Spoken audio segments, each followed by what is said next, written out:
مزید ویڈیوز کے لیے ہمارے چینل ہاؤس آف اسلام کو سبسکرائب کرنا نہ بھولیں۔ شکریہ۔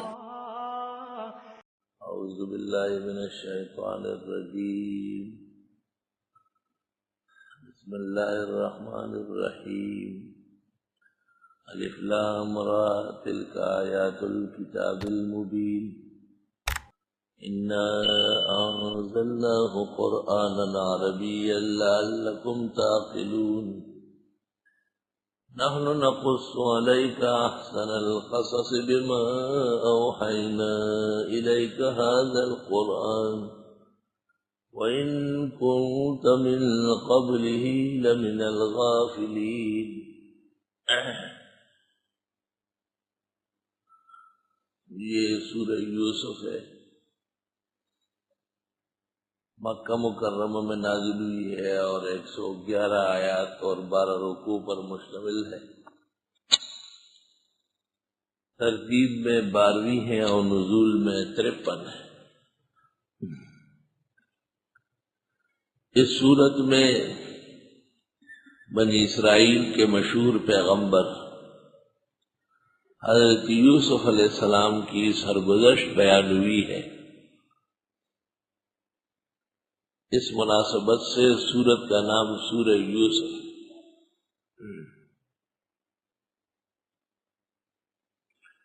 جناب نبی کریم صلی اللہ علیہ وسلم سے ترمذی شریف کتاب التفسیر کے مطابق مشرکین مکہ نے، اور طبرانی کے معجم میں ہے کہ یہود نے کچھ سوالات کیے تھے،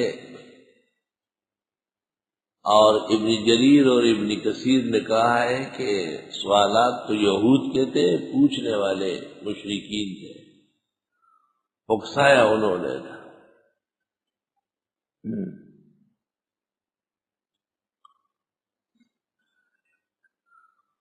بعض طرق سے پتہ چلتا ہے کہ یہ 5 سوالات تھے۔ پہلا سوال یہ تھا کہ حضرت یوسف تو انبیاء بنی اسرائیل میں سے ہے، اور انبیاء بنی اسرائیل کا معدن شام تھا، یہ مصر کیسے پہنچے؟ اور یہ واقعہ گزشتہ کتابوں میں نہیں تھا، سینہ در سینہ چلا آیا تھا، اس لیے اس پر انہوں نے خصوصی توجہ دی اور اس سوال کو زیادہ اہمیت دی۔ حق تعالیٰ نے اس کے جواب میں ایک مکمل سورت نازل فرمائی۔ اور دوسرا سوال یہ تھا کہ روح کیا چیز ہے؟ اس کا جواب سورہ بنی اسرائیل میں دیا، وَيَسْأَلُونَكَ عَنِ الرُّوحِ قُلِ الرُّوحُ مِنْ أَمْرِ رَبِّي۔ اور 3 سوالات سورۃ کہف میں ہے۔ اصحاب کہف کون تھے اور ان کی تاریخی تناظر کیا ہے، اور موسیٰ اور خضر کا کیا واقعہ ہے، اور ذوالقرنین کون تھے۔ کل 5 سوالات۔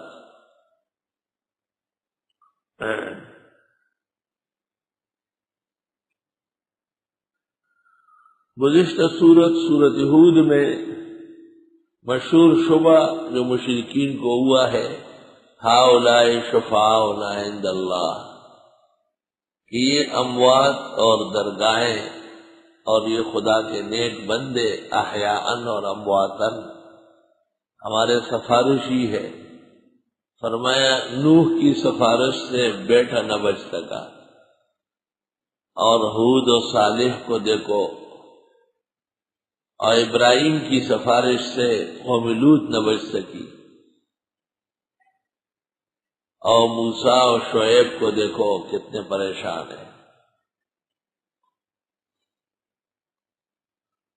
اور یہ کہ خدا کے سوا کوئی غیبدان نہیں ہے۔ ابراہیم علیہ السلام ملائک کو پہچان نہ سکے، اور ان کے لیے بچڑا کاٹ کر کھانے تک کا اہتمام کیا، اور لوط علیہ السلام مہمانوں کو انسان سمجھ کر قوم کی بدفعلی سے ڈرنے لگے جب انہوں نے کہا انا رسل ربک لن یصلوا الیک، تب جا کے حضرت لوط کو آرام آیا ہے۔ تو پیغمبر خدا کے سوا کوئی غیب دان تو ہے نہیں، کیونکہ وللہ غیب السماوات والارض۔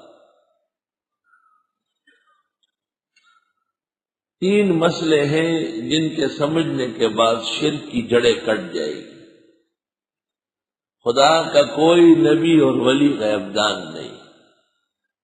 نو یعقوب پیغمبر کہاں غیب دان ہے؟ یوسف علیہ السلام قریبی کنویں کنعان میں پڑے تھے اور وہ آنسو سے رو رہے تھے اور انہیں معلوم نہیں تھا۔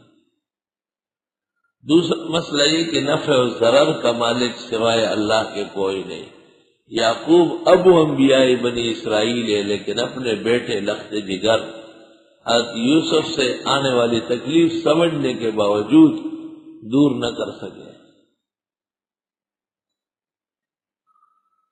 اور تیسرا یہ کہ متصرف سوائے اللہ کے کوئی نہیں۔ یعقوب پیغمبر اپنے بیٹوں سے اپنے ہی بھائی اور بیٹوں کی سازش اور حسد دور نہ کر سکے۔ تو پیغمبر نہ آپ غیب دان ہے، نہ آپ مشکل کشا ہے، اور نہ آپ متصرف ہے۔ وَلِلَّهِ غَيْبُ السَّمَاوَاتِ وَالْأَرْضِ وَإِلَيْهِ يُرْجَعُ الْأَمْرُ كُلُّهُ فَاعْبُدْهُ وَتَوَكَّلْ عَلَيْهِ وَمَا رَبُّكَ بِغَافِلٍ عَمَّا تَعْمَلُونَ۔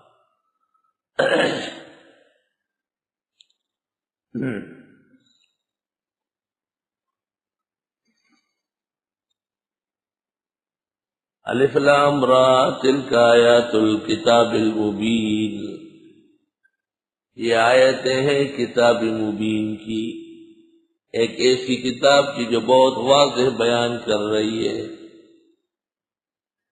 کتاب مبین کہہ کر بتا دیا کہ پورا واقعہ نقلی ہے، یعنی عقلی دلائل کم اور نقلیات زیادہ ہے۔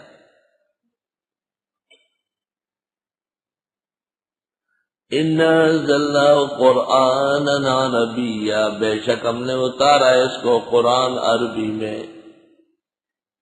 لَعَلَّكُمْ تَعْقِلُونَ، تمہیں چاہیے کہ عقل سے کام لو۔ عربیت سے عقل بڑھ جاتی ہے۔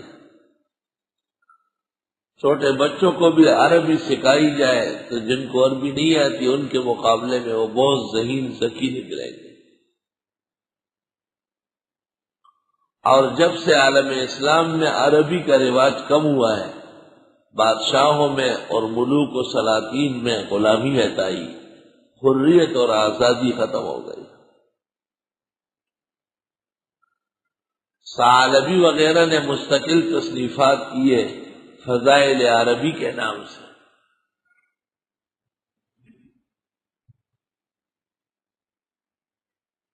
شیخ الحدیث مولانا زکریا محدث سہارنپوری نے بھی فضائل عربی لکھی ہے۔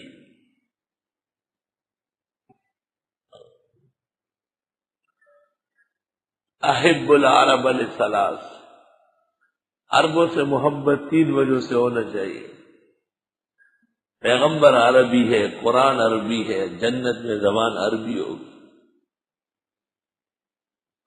حب العرب ایمان و بغض نفاق، عربوں سے محبت کرنا ایمان کی نشانی ہے، بغض رکھنا منافقت کی نشانی ہے۔ من احب العرب فقد احبنی ومن ابغض العرب فقد ابغضنی۔ انا انزلناہ قرآن عربیا، بے شک ہم نے اتارا اس کو قرآن عربی میں۔ اور وہ جو امام اعظم کی طرف منسوب ہے کہ آپ نے فرمایا غیر عربی قرآن ہے، اور فارسی میں بھی قرات ہوگی تو وہ بھی عربی ہے، اس کی خاص وجوہات ہے، اپنے مقام پر بحث ہے۔ وَإِنَّهُ لَفِي زُبُرِ الْأَوَّلِينَ، جبکہ گزشتہ صحیفے ایک بھی عربی میں نہیں تھا۔ باقی امام محمد ابن مقاتل شیخ الاسلام خوارزم سے منقول ہے کہ اگر کسی نے عربی چھوڑ کر فارسی میں قرات کی فَإِمَّا أَن يَكُونَ مَجْنُونًا فَيُتَدَاوَى، مجنون ہوگا علاج کیا جائے، او زندیقاً فیقتل، یا زندیق ہوگا تو اس کو قتل کر دیا جائے۔ شیخ الاسلام محمد بن مقاتل شیخ الاسلام خوارزم نے کہا ہے اِنَّ أَنزَلْنَاهُ قُرْآنًا عَرَبِيًّا لَعَلَّكُمْ تَعْقِلُونَ نَحْنُ نَقُصُّ عَلَيْكَ أَحْسَنَ الْقَصَصِ، ہم پڑھتے ہیں آپ پر بہترین بیان۔ قصص معنی بیان، اور قصہ کی جمع آتی ہے قصص، قصتن کی جمع قصص نہیں آتی، قصص آتی ہے۔ شیخ الہند نے صحیح ترجمہ کیا ہے، ہم بیان کرتے ہیں بہترین بیان، قصص بیان کو کہتے ہیں، ہم بیان کرتے ہیں آپ کے سامنے بہترین بیان۔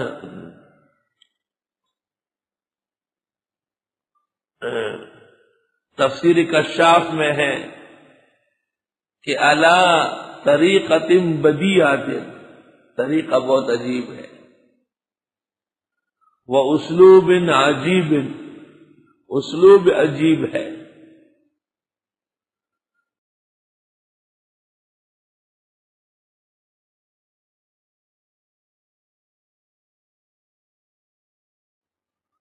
کیونکہ تواریخ کے اندر بھی اس کو بہت تعجب انگیزی حاصل ہے، لیکن اس جملے کا حق ابن کثیر نے ادا کیا ہے۔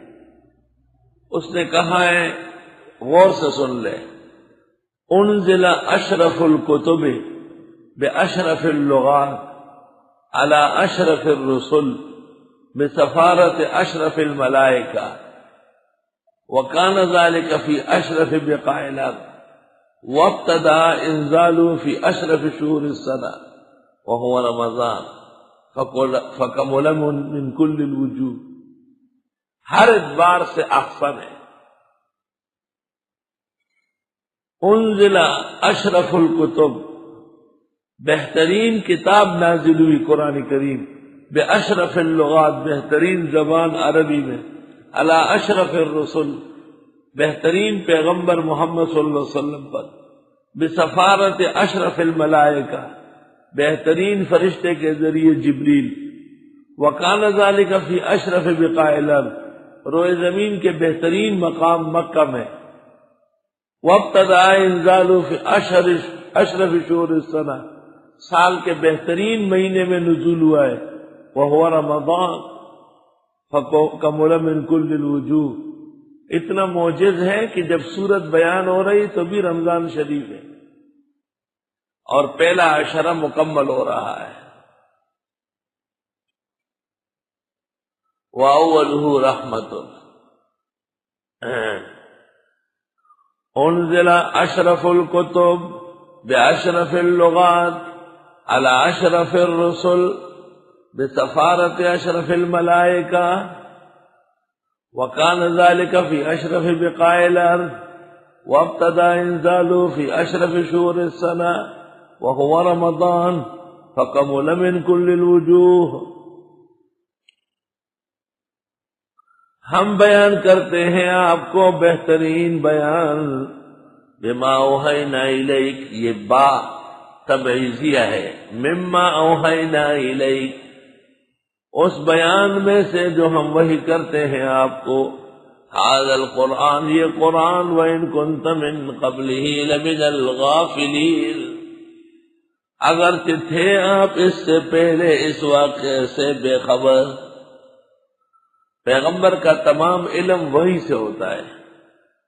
اذ قال یوسف لأبیہ، یاد کرنے کا ہے جب فرمایا حضرت یوسف نے اپنے والد سے، یوسف یہ اسف سے ہے، بمعنی غم اور صدمے کے، یوسف یہ اسف سے۔ ہمارے استاد مولانا لطف اللہ صاحب رحمہ اللہ کے ہاں ایک دن مولانا یوسف صاحب چشمئی مولانا محمد یوسف صاحب مردان، مولانا محمد یوسف صاحب کیمبل پور، مولانا محمد یوسف صاحب بنوری، چاروں امام العصر کے شاگرد جمع تھے اور ہر ایک اپنا غم و اندوہ سنا رہا تھا۔ حضرت بنوری نے کہا میں تو کہتا ہوں کہ یوسف اصف سے تم مانتے نہیں، اور بدر الدین عینی نے عمدۃ القاری شرح بخاری میں لکھا ہے کہ یوسف سیف سے تلوار کی چمک، اور پھر فرمایا ہے وہ حسین الوجہ،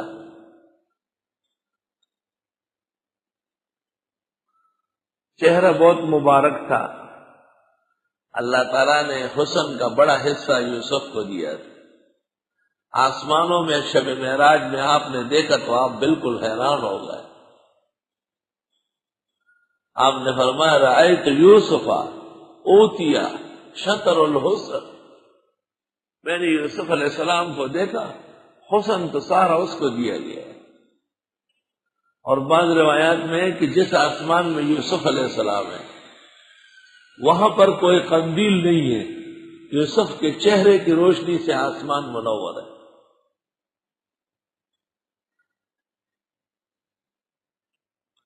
یوسف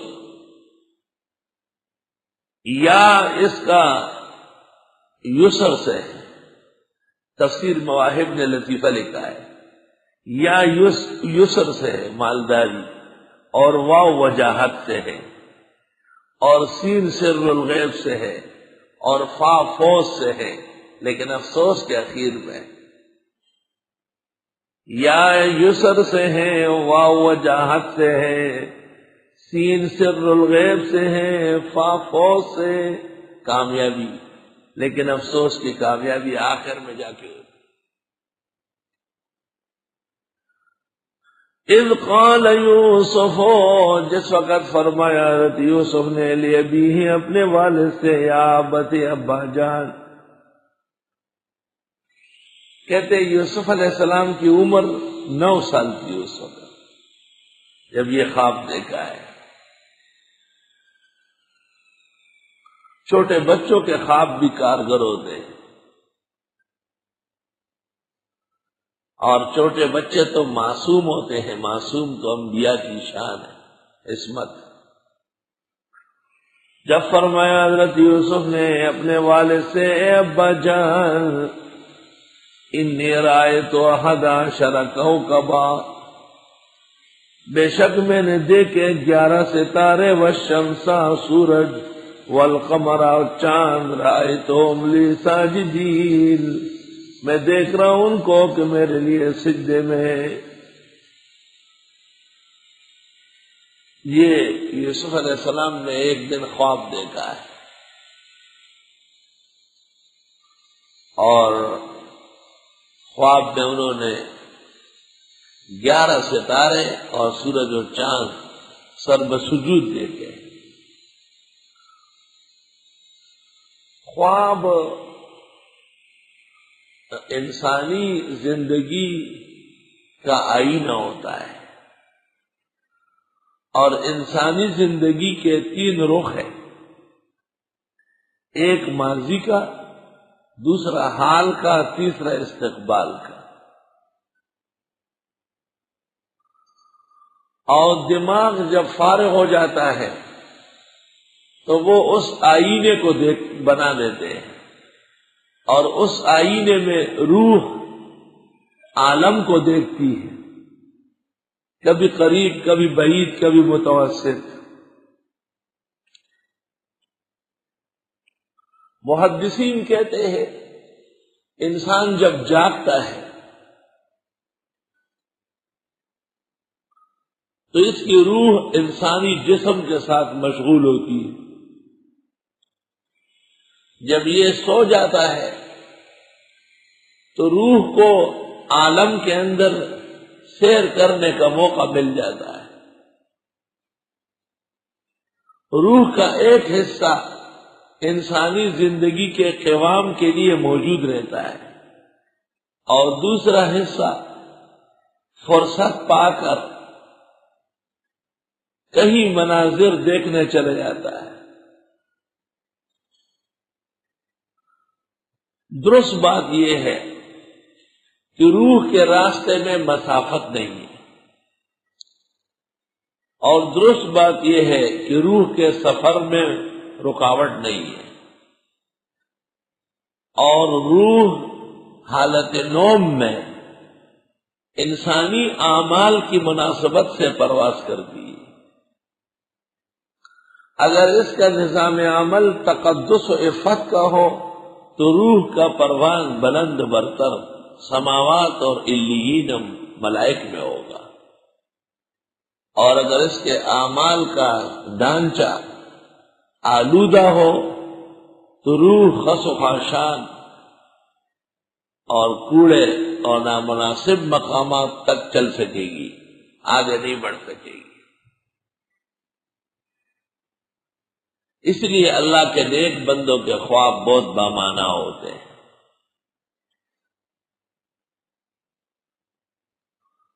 خواب کے اندر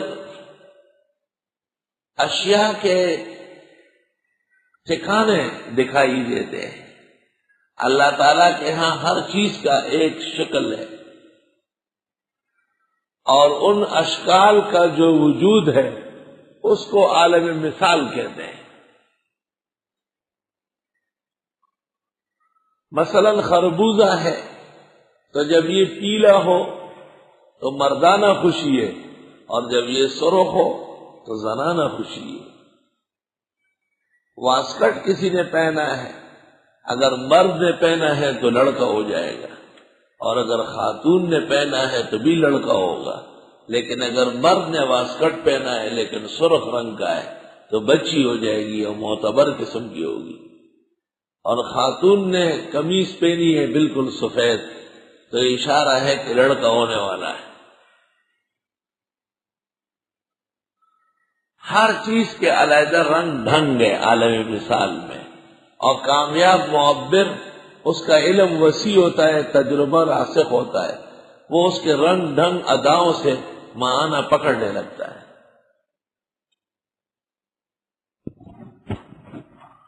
محدثین یہ بھی کہتے ہیں کہ خواب کی 3 قسمیں ہیں۔ ایک کو کہتے ہیں اضغاث احلام، پراگندہ خواب،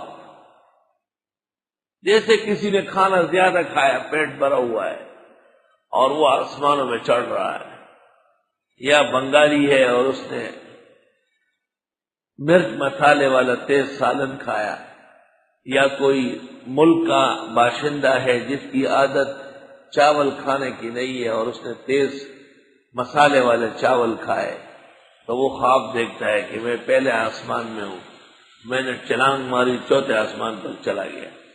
اس کی کوئی تعبیر نہیں ہے۔ اضغاث و احلام پراگندہ خواب ہے، کیونکہ وہ نامناسب چیزیں کھا چکا ہے۔ موسم کا بھی دخل ہوتا ہے، برسات کے خواب بیکار ہوتے ہیں، تیز بارش اور آندھی میں خواب دیکھے جاتے ہیں، اس سے دماغی توازن میں قدر تزلزل ہوتا ہے، خواب بے معنی رہ جاتے ہیں۔ خواب کی دوسری قسم کا نام ہے تسویل۔ تسویل بل سولت لکم انفسکم امرا، تسویل الشیطان، اچھا خواب تھا لیکن شیطان بیچ میں آ گیا اور اس نے اس کا معنی متاثر کر لیا۔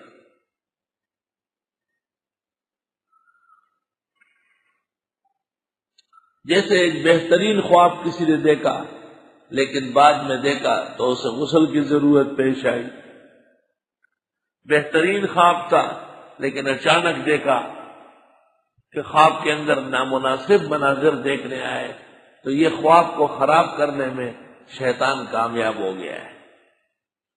جیسے نماز کو خراب کرنے میں وساوس، خارش، اعضاء کا منتشر ہونا سامنے آتا ہے۔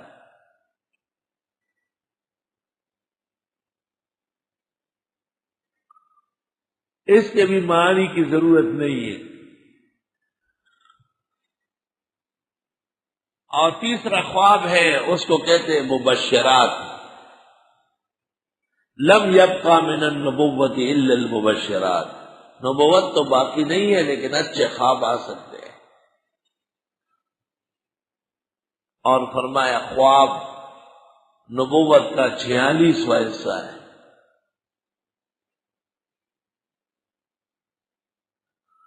کیونکہ حضرت کی وحی کا زمانہ 23 سال ہے اور ابتدائی 6 مہینے تک خواب آتے رہے، تو 6 مہینے 23 کا 46واں حصہ ہے، اور یہ کارگر اور معنی خیز خواب ہوتے ہیں۔ خواب کے اندر یہ تینوں قسمیں چلتی ہے، اس لیے حدیث میں ہے کہ خواب مت بیان کرو مگر عالم کو یا اپنے مخلص دوست کو۔ مخلص دوست اس کو اچھے معنی میں حمل کر دے گا، آپ کو شر فساد سے بچا لے گا، اور عالم آدمی اس کا بہترین معنی کر دے گا۔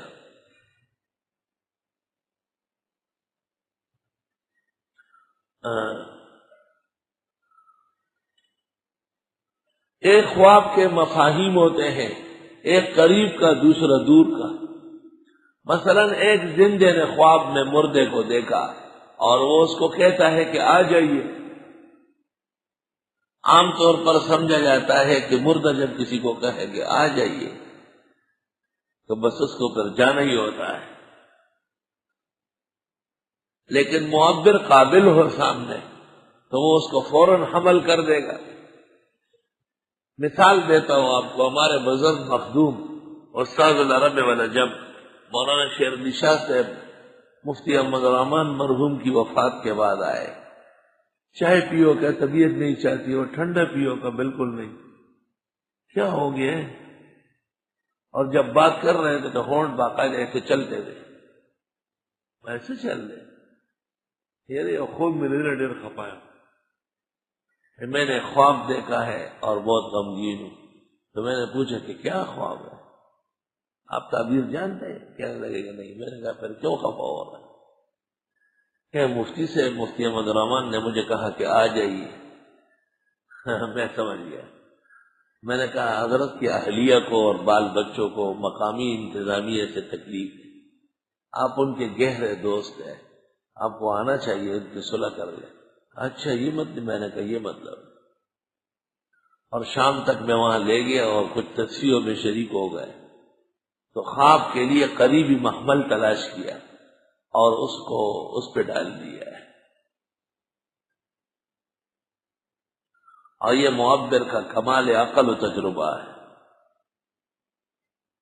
معبر کو تعبیر دیتے وقت بہت ہی کنٹرول کرنا چاہیے، جہاں تک ہو سکے مناسب تعبیر کرے، اور ضرر اور مصیبت کی تعبیر کو سمجھ لے۔ معبر کو یہ پتہ چلنا چاہیے کہ یہ تعبیر آ جائے گی یا بچ سکے گا۔ اگر خدا نخواستہ تعبیر آنے والی ہے تو پھر تعبیر نہ دے، تدبیر دے۔ تعبیر بالکل نہ دے، تدبیر کر لے کہ بھئی صدقہ کر لے، خیرات کر لے، بکرے کاٹے، سورج ڈوبنے سے پہلے پہلے بڑی مضبوط قسم کی گائے کاٹے، یہ تدبیر ہے۔ اور تعبیر سے معذرت کر لے کہ تعبیر کی ضرورت نہیں، تدبیر کر لو، جلدی کرو۔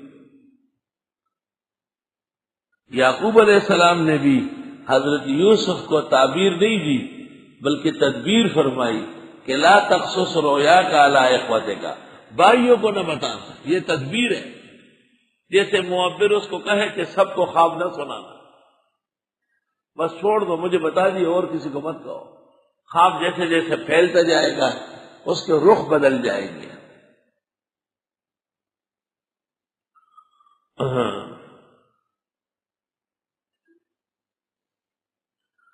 حدیث میں ہے کہ خواب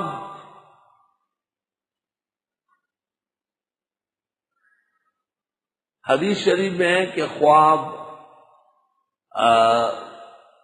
تعبیر کی ٹانگ پر بیٹھا رہتا ہے، جیسے تعبیر دی جائے وہ اڑ جائے گا، اختیار سے نکل جائے گا۔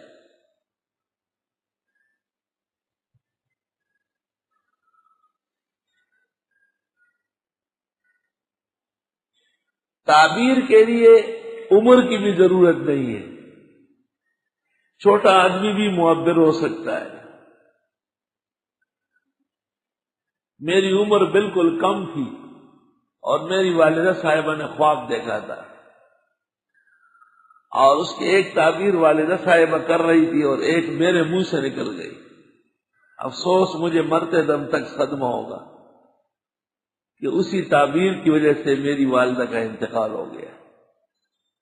بعد میں عقل آ گئی ہے کہ ہر سمجھی جانے والی چیز بیان کرنے کی نہیں ہے،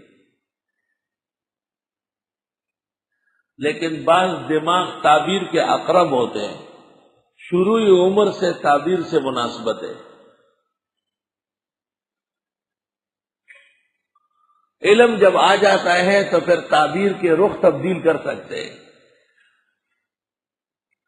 جیسے ایک شخص نے خواب دیکھا، اس کی تعبیر تھی ایک بڑے عالم کا انتقال، معبر قابل تھا بہت زیادہ۔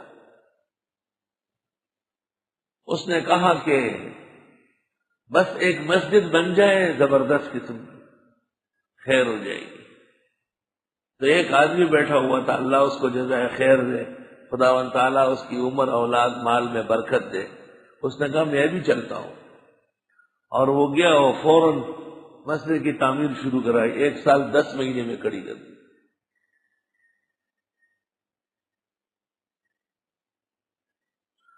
اور یہ اللہ تعالیٰ کی طرف سے ہوتا ہے، وہ جب آدمی کو بچاتا ہے تو تعبیر پر تدبیر غالب کر دیتا ہے۔ وقت پر اچھی تدبیر کرنا اور پھر اس میں اثر ڈالنا، یہ اللہ تعالیٰ کے احسانات میں سے ہے۔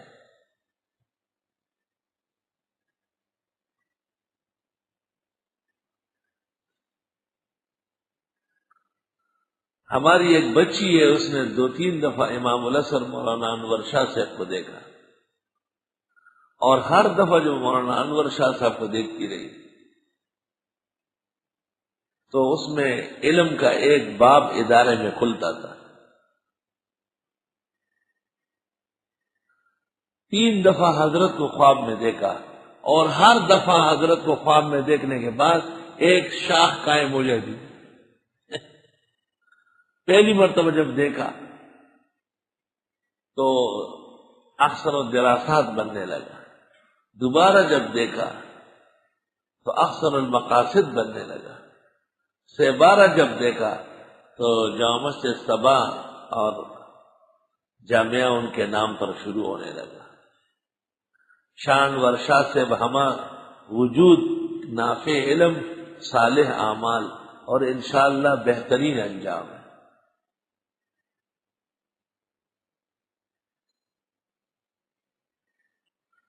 میں نے محمد انور شاہ کی پیدائش سے پہلے ایک خواب دیکھا تھا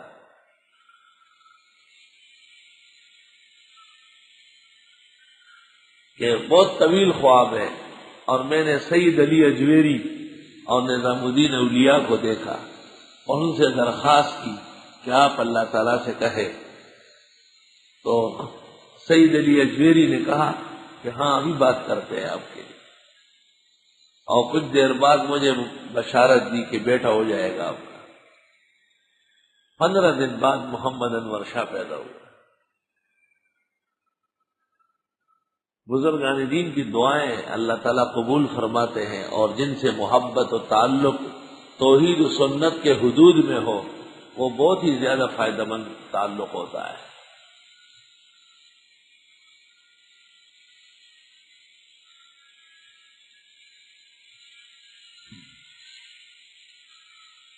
یہ خوابوں کی تعبیر سمجھنا،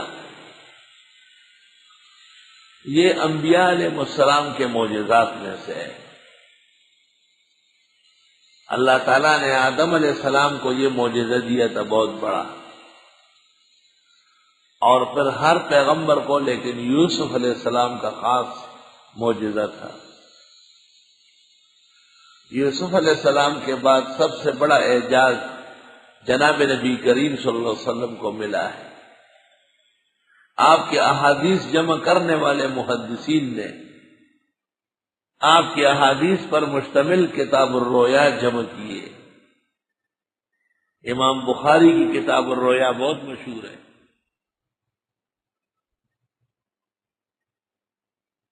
اور آپ کے دنیا سے سفر کے بارے میں بھی خواب دیکھے گئے، جنگ بدر کے بارے میں بھی خواب دیکھے گئے، احد کے بارے میں بھی خواب دیکھے گئے، مسیلمہ اور اسود عنسی کو بھی آپ نے خواب میں دیکھا، اور ان کی شکست کا بھی آپ کو بشارت دے دی گئی۔ کبھی کبھی خواب بظاہر بہت تکلیف دہ ہوتا ہے، بیان کرنے کا نہیں ہوتا، لیکن اس کا معنی اچھا ہوتا ہے۔ کبھی عکس ہوتا ہے، خواب بہت اچھا لگتا ہے، جیسے کسی کی شادی ہو رہی ہے، لیکن تعبیر نہایت پریشان کن ہوتی ہے۔ معبر کو چاہیے کہ اس قسم کی تعبیر میں تصرف کر دے اور اس کو اچھے حمل کر لے۔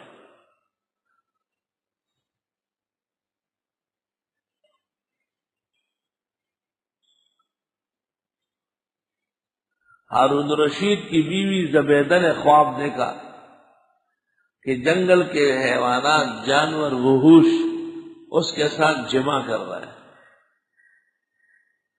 اور بھی بہت تکلیف کی باتیں دیکھی اسی کے ساتھ۔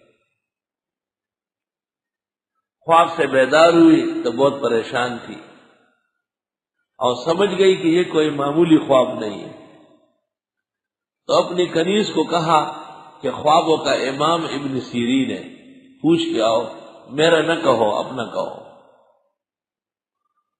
کنیز گئی اور امام محمد ابن سیرین سے کہا کہ میں نے ایک خواب دیکھا ہے۔ جب بیان کیا تو امام الرویا نے کہا یہ خواب کنیز کا نہیں ہے، یہ ہارون کی بیوی زبیدہ کا ہو سکتا ہے، یا اس کی والدہ خیزران کا ہو سکتا ہے۔ چھوٹی عورت یہ خواب نہیں دیکھ سکتی، جھوٹ بولتی ہے۔ وہ واپس آئی اور زبیدہ کو کہا کہ وہ تو اس طرح کہتے ہیں، تو زبیدہ نے کہا ٹھیک ہے بتا دو، عالم بہت بڑا ہے۔ پکڑ لیا اس نے جا کے کہا کہ ہاں بیگم صاحبہ نے خواب دیکھا۔ اس نے کہا تعبیر یہ ہے کہ اللہ تعالیٰ بیگم صاحبہ سے کوئی ایسے نیکی کا کام لے لے گا کہ انسان تو کیا حیوانات کو بھی بہت فائدہ ہو جائے گا۔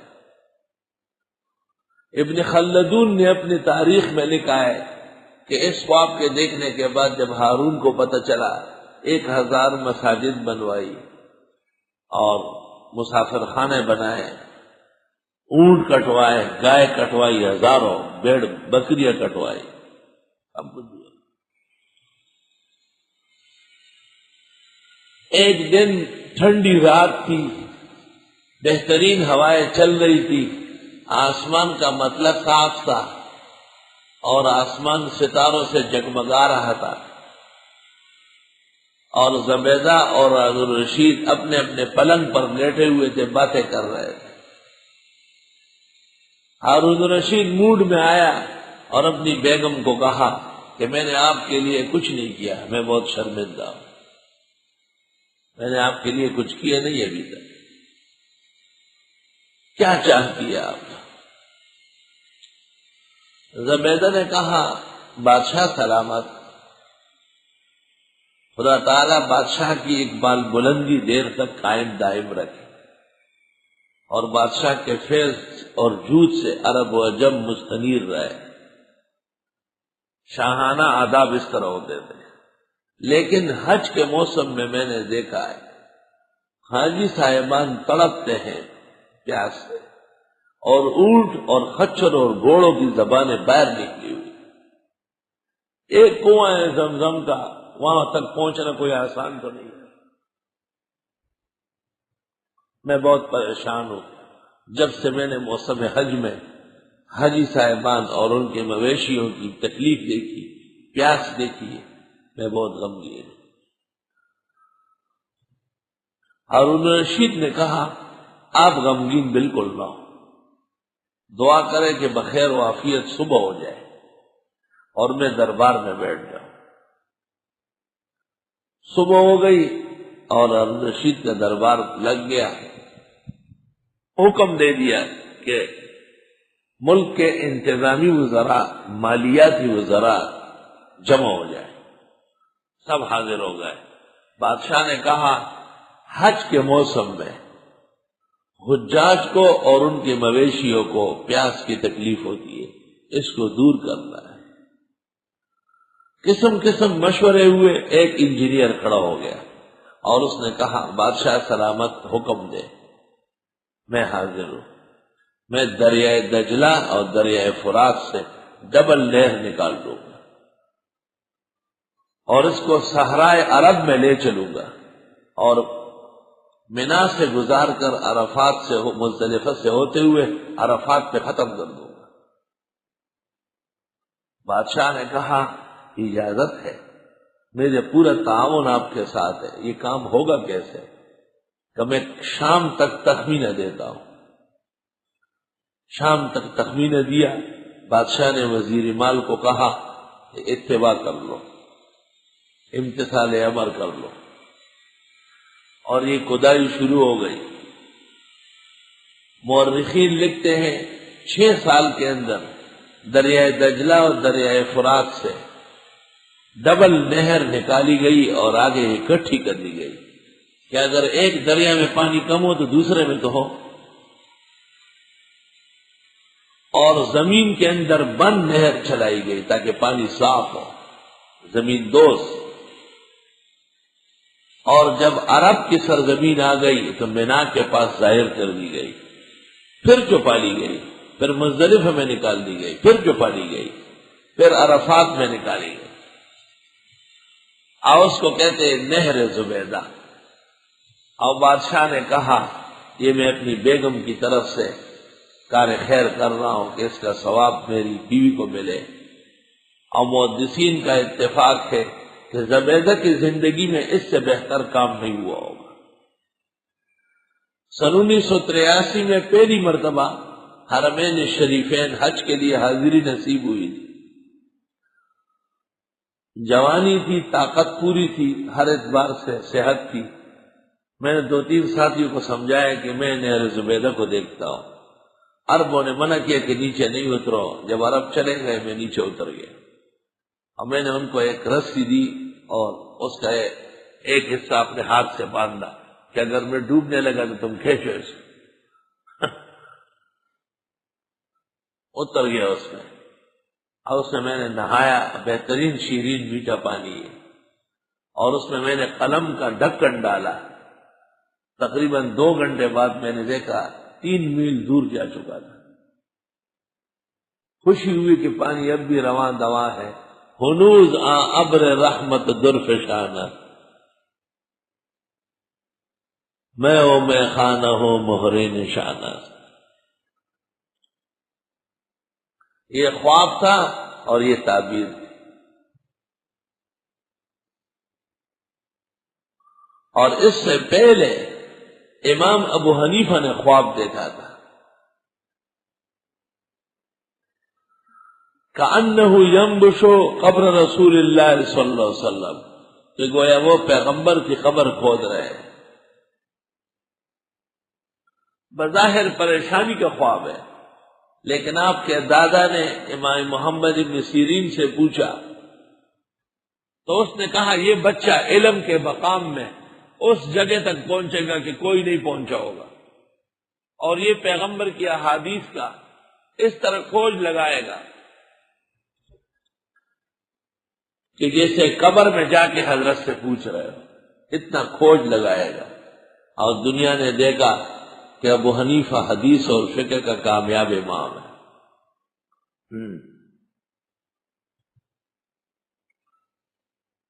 ابن سیرین کا تو یہ عالم تھا۔ ایک شخص ان کے پاس آیا اور اس نے کہا کہ میں نے خواب دیکھا ہے، اور خواب میں میرے جسم کے دونوں ران آپس میں مل رہے ہیں، ٹکرا رہے ہیں۔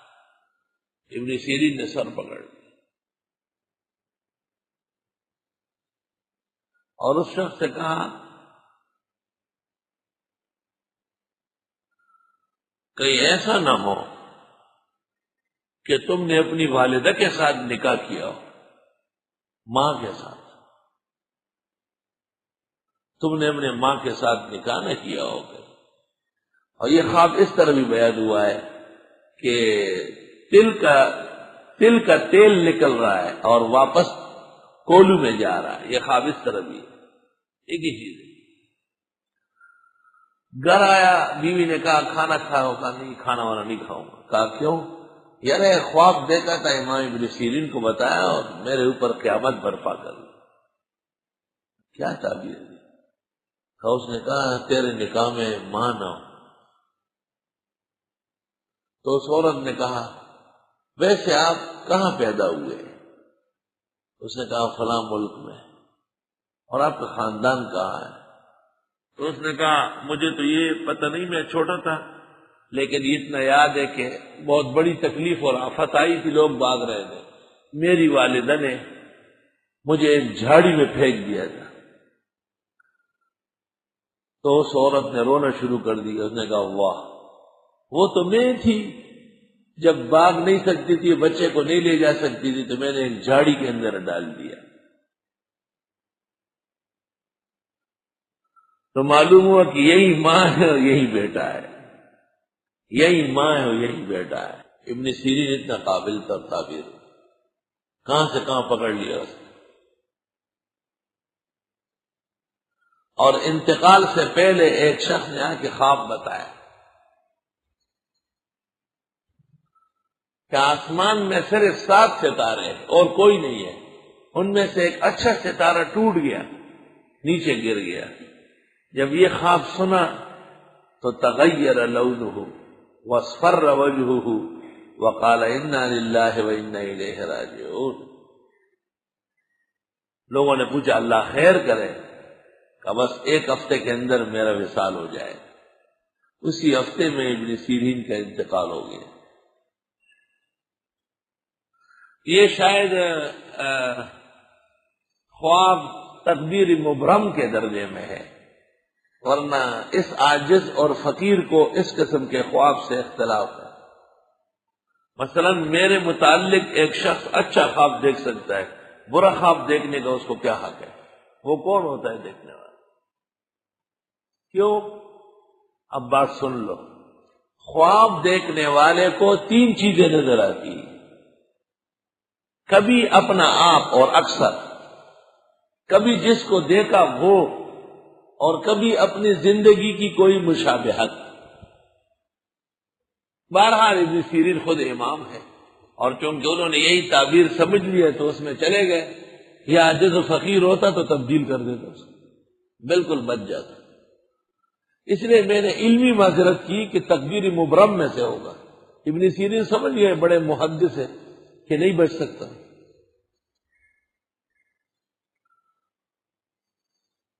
اس لیے میرے پاس جب کوئی آتا ہے کہ میں نے آپ کو خواب میں دیکھا، تو میں اس کو اول کہتا ہوں کہ تم نے اپنے آپ کو دیکھا ہے۔ پھر وہ کہتا ہے کہ نہیں، میں نے تو آپ کو درس دیتے ہوئے دیکھا ہے، میں درس کہاں دے سکتا ہوں؟ تو میں کہتا ہوں یہ تم نے اپنا حسن ظن دیکھا ہے، مجھ سے اپنی محبت دیکھی، وہ متشکل ہو گئی۔ اور روئے زمین کے وہ بڑے عالم مولانا فضل علی مرحوم جہانگیرے کے جب کوئی کہتا میں نے خواب دیکھا تو وہ فرماتے انشاءاللہ اچھا دیکھا۔ اے ماں خوب لیدر استاد جی، انشاءاللہ خدر لیدر اڈر لی معبر کار دے، پہلے ہی حملہ اس پر بہتری کا کر دو تاکہ آگے اس میں نحوست نہ رہے۔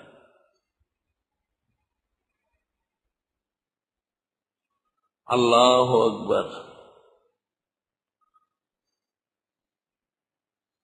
اذ قال یوسف لأبیہ یا ابتی، یاد کرنے کا ہے جب فرمایا حضرت یوسف نے اپنے والد سے ابا جان، اپنے والد کو بہترین الفاظ سے یاد کیا کر، ابا جان، یا ابتی، یا ابھی بھی کہہ سکتے ہیں، یا ابتی تائے شفقت و عطوفت۔ انی رأیت احد عشر کوکبا، بے شک میں نے دیکھے 11 ستارے، والشمس والقمر، اور سورج اور چاند، رأیتہم لی ساجدین، میں نے دیکھا ان کو کہ وہ میرے لیے سجدے میں ہے۔ قال فرمایا یا بنیا، اے میرے پیارے بیٹے، لا تقصص رؤیاک علی اخوتک، نہ بیان کرے اپنا خواب اپنے بھائیوں کو، فیکیدوا لک کیدا، پس سازش کر دیں گے آپ کے خلاف کوئی سی سازش۔ ان الشیطان للانسان عدو مبین، بے شک شیطان انسان کا واضح دشمن ہے۔ یہ تو واضح خواب ہے کہ وہ 11 بھائی ہے اور آپ نے 11 ستارے دیکھے، اور آفتاب اور ماہتاب ماں باپ ہوتے ہیں، تو 11 بھائی اور ماں باپ جب آپ کی اطاعت کریں گے تو آپ ان سے مقام میں بڑے ہوں گے، اور کائنات کے اندر ایسا بڑا مقام یقیناً نبوت ہے۔ اب دیکھو، یعقوب پیغمبر ہے لیکن تعبیر کی ایک رخ پہ چلے گئے، وَكَذَلِكَ يَجْتَبِيكَ رَبُّكَ، اور اسی طرح چن لے گا تجھ کو تیرا رب، وَيُعَلِّمُكَ مِن تَأْوِيلِ الْأَحَادِيثِ، اور سکھا دے گا آپ کو خوابوں کی تعبیرات، وَيُتِمُّ نِعْمَتَهُ عَلَيْكَ، اور پوری کر دے گا آپ پر اپنی نعمتیں، وَعَلَىٰ آلِ یعقوب، اور یعقوب کے گھرانے پر، کما تمّھا عَلَىٰ أَبَوَيْكَ، جیسے پورے کر چکے ہیں آپ کے بڑوں پر، من قبل، اس سے پہلے، ابراہیم و اسحاق، حضرت ابراہیم و اسحاق، ان ربک علیم حکیم، بے شک تیرا پروردگار علم و حکمت والے ہیں۔ خواب کے 2 حصے تھے، ایک حصہ یہ تھا کہ اللہ تعالیٰ پیغمبر بنا دیں گے، حضرت یعقوب نے اس کا ذکر کیا، اور دوسرا حصہ یہ تھا کہ بادشاہ بن جاؤ گے، حضرت یعقوب نے اس کا ذکر نہیں کیا، کیونکہ نبوت اشرف منصب ہے اور اس کے سامنے سلطنت یا سیادت کوئی چیز نہیں ہے، اور یا یہ ہے کہ جز اعلیٰ کو ذکر کر کے ادنا کو چھوڑ دیا، اور یا یہ کہ اکتفا بأحد الامرین ہوتا ہے خواب میں۔ مجھے ایک شخص نے آ کے خواب سنایا اور اس نے کہا میرے دائیں ہاتھ سے خوشبو آ رہی ہے، خوشبو، تو میں نے تعبیر دی کہ بیٹا ہوگا، بیٹا ہو گیا، لیکن ایک جز مجھ سے رہ گیا، اور وہ یہ کہ وہ حافظ قرآن بنے گا، کیونکہ خوشبو کی مہک جو دونوں جہانوں میں مہک رہی ہو وہ قرآن مجید کا علم و عرفان ہے۔ تو کبھی کبھی معبر خواب میں خواب کے بدلے میں صرف ایک جز بیان کر لیتا ہے، دوسرا رہ جاتا ہے، اس کے بعد میں بہت زیادہ محتاط ہو گیا ہوں، اور اس قسم کے تمام اطراف اور نواحی کو پکڑنے کی پوری کوشش کرتا ہوں، اور اس میں اللہ تعالیٰ نے 100% کامیابی نصیب فرمائی۔ خواب بصلاحیت نہیں ہوتا، خواب بموہوبہ ہوتا ہے۔ جب مجھے کوئی خواب سنا دیتا ہے تو میں اس کو کہتا ہوں ٹھیک ہے، جب تعبیر سمجھ میں آئے گی تو دے دوں گا۔ تعبیر میرے پاس اس طرح آتی ہے جس طرح لفافے میں بند خط آتا ہے، دن میں 2 دن 3 دن میں اس کو بلا لیتے ہیں کہ آج تیرے خواب کی تعبیر آ گئی۔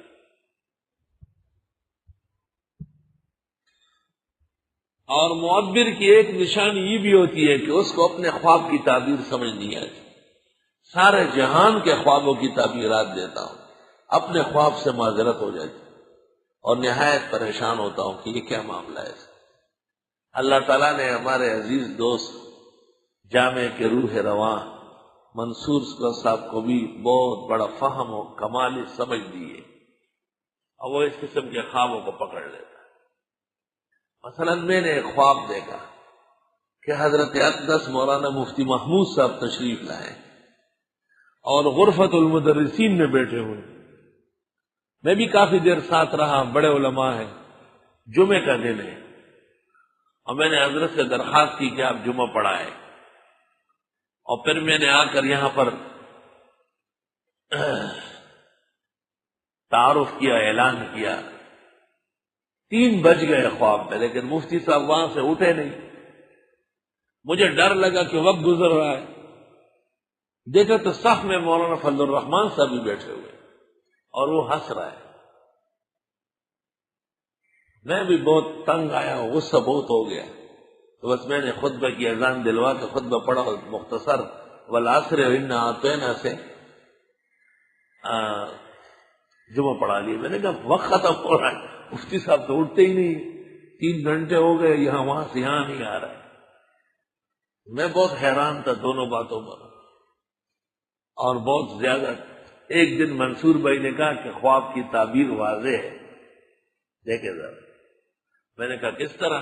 کہ مفتی صاحب دنیا سے تشریف لے گئے، ان کے ذمہ احکام تکلیفیہ نہیں ہے، جمعہ تو احکام تکلیفیہ ہے، اور جمعہ تو آپ نے پڑھانا ہے، وہ ان کی سرپرستی اور روحانیت حاصل ہے، کام آپ نے کرنا ہے۔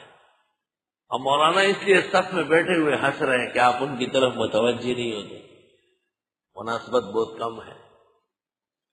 ہر جز کی تعبیر ماشاءاللہ تفقع اور علم سے لبریز ہے، تسلی ہو گئی میری۔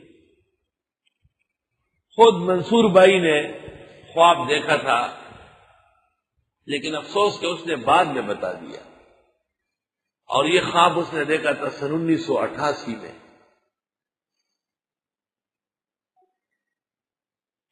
خواب یہ تھا کہ ان کے ہاتھ میں 2 یاقوت ہے اور 2 زمرد ہیں، 4 قیمتی پتھر ہیں۔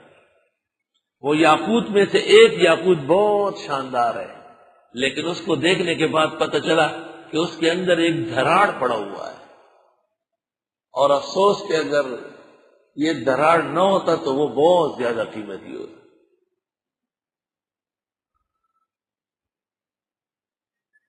خواب دیکھ کر انہوں نے یہ سمجھا کہ میرا کام ہی لال و جواہرات کا ہے، یہ کون سا بڑا کارنامہ ہے، کام ختم ہے۔ لیکن جب ہماری گاڑی الٹ گئی، حادثہ ہو گیا کار کا، اور اسپتال میں میں لیٹا ہوا تھا، ٹانگ ٹوٹی تھی، اور استاد محترم مولانا عبدالحنان صاحب کی کمر ٹوٹ گئی تھی، اور منصور بھائی اور مولانا صبا صاحب دونوں محفوظ رہے۔ تو اس نے کہا کہ میں نے خواب دیکھا تھا 2 یاقوت، ان میں دراڑ پڑے، اور 2 زمرد وہ بچے ہوئے تھے۔ میں نے کہا اللہ کے بندے پہلے بتاتے تو یہ واقعہ نہ ہوتا، اس کو ایسا اڑا دیتا کہ پتہ بھی نہیں چلتا، کیونکہ بڑے پیمانے پہ صدقات کرنے پڑتے ہیں اور اللہ تعالیٰ فضل فرما دیتا ہے۔ لیکن جو تقدیر مبرم میں سے ہوتا ہے اس میں کبھی آدمی بھول جاتا ہے، کبھی وقت پر تعبیر سمجھ نہیں آتی، کبھی تعبیر کے بجائے تدبیر کی ضرورت ہوتی ہے اور آدمی نہیں کرتا۔ جو خدا کا فیصلہ ہوتا ہے وہ ظاہر ہو ہی جاتا ہے، اسے کون ٹال سکتا ہے سوائے اللہ تعالیٰ کے۔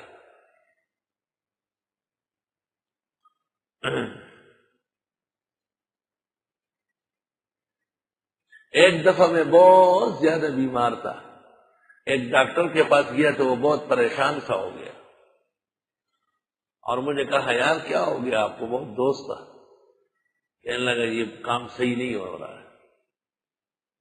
تو مجھے آج کل یہ ڈاکٹر بڑے بزدل ہیں، تھوڑے سے ڈر جاتے ہیں تو کہتے ہیں آغا خان چلے جاؤ، اور آغا خان جانا اور غلام احمد قادیان جانا برابر ہے۔ جو مسلمان آغا خان جاتے ہیں علاج کے لیے ان کا ایمان خطرے میں ہے، وہ مذہبی نقطۂ نظر سے ہے، اور غلام احمد قادیان کی طرح آغا خان زمانے کا کافر و مرتد گزرا ہے۔ اہل علم سے قیامت کے دن اللہ یہ بھی پوچھے گا کہ آپ کسی کافر کے پیچھے تو لگے رہتے اور کسی کا نام تک نہیں لیتے، اور میں آغا خان میں جو بیمار ہوں نہ اس کے لیے دعائے صحت کرتا ہوں نہ اس کا جنازہ پڑھتا ہوں جب مر جاتا ہے، اور دلی طور پر اس سے بہت خفا رہتا ہوں۔ لیاقت نیشنل میں اور سول میں اور جناح میں مرا ہوا بہتر ہے، لیکن آغا خان نہ جائے، کیونکہ آغا خان ایسا کافر تھا جیسے غلام احمد قادیان۔ تو جو لوگ کہتے ہیں کہ میں آغا خان جا رہا ہوں، تو میں کہتا ہوں آپ پھر غلام احمد قادیان کے پاس بھی جا سکتے ہیں، آپ کا ایمان کہاں ہے؟ اور جو باتیں اس نے کہی اس سے زیادہ خطرناک باتیں آغا خان نے کہی، لیکن انہوں نے چھپائی ہوئی سب باتیں۔ میں نے صحیفہ گجراتیہ پورا دیکھا ہے۔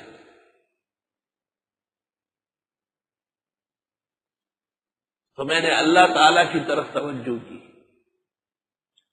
میں متوجہ ہو گیا رب العزت کی طرف۔ اور آپ کو بھی یہ نصیحت ہے کہ دین و دنیا کے ہر معاملے میں دل سے اپنے درد و غم اور آنسوؤں کے سیلاب کے ساتھ اپنے رب کو پہچان لو۔ میں نے کہا یا اللہ، شفا اور صحت کے خزانے تو صرف آپ کے پاس، آسمان و زمین کی کوئی خلقت کسی درجے میں حصدار نہیں، اپنا فضل فرماؤ، معاملہ ختم کرو۔ کوئی غلطی کوتاہی ہو تو اطلاع کر لے، کوئی ایسی خبر ہو جائے، بینک پڑ جائے کہ سب کچھ لٹا کر کے اس پہ معافی مانگ لوں۔ تو میں سو گیا۔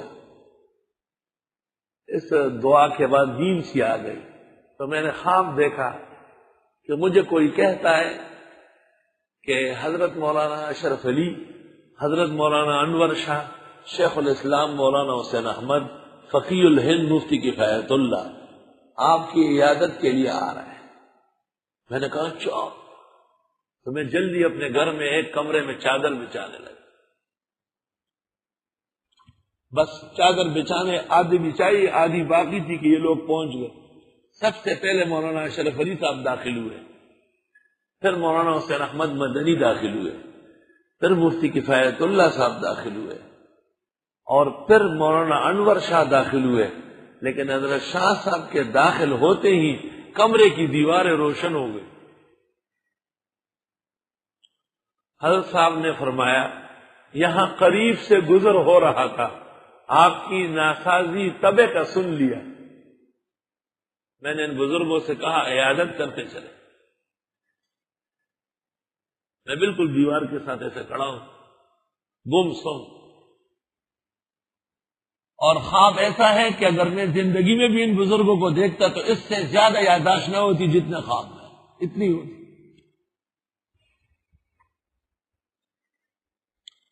جب میں نیند سے بیدار ہوا تو خوشی کی وجہ سے وہ بیماری بھول گیا۔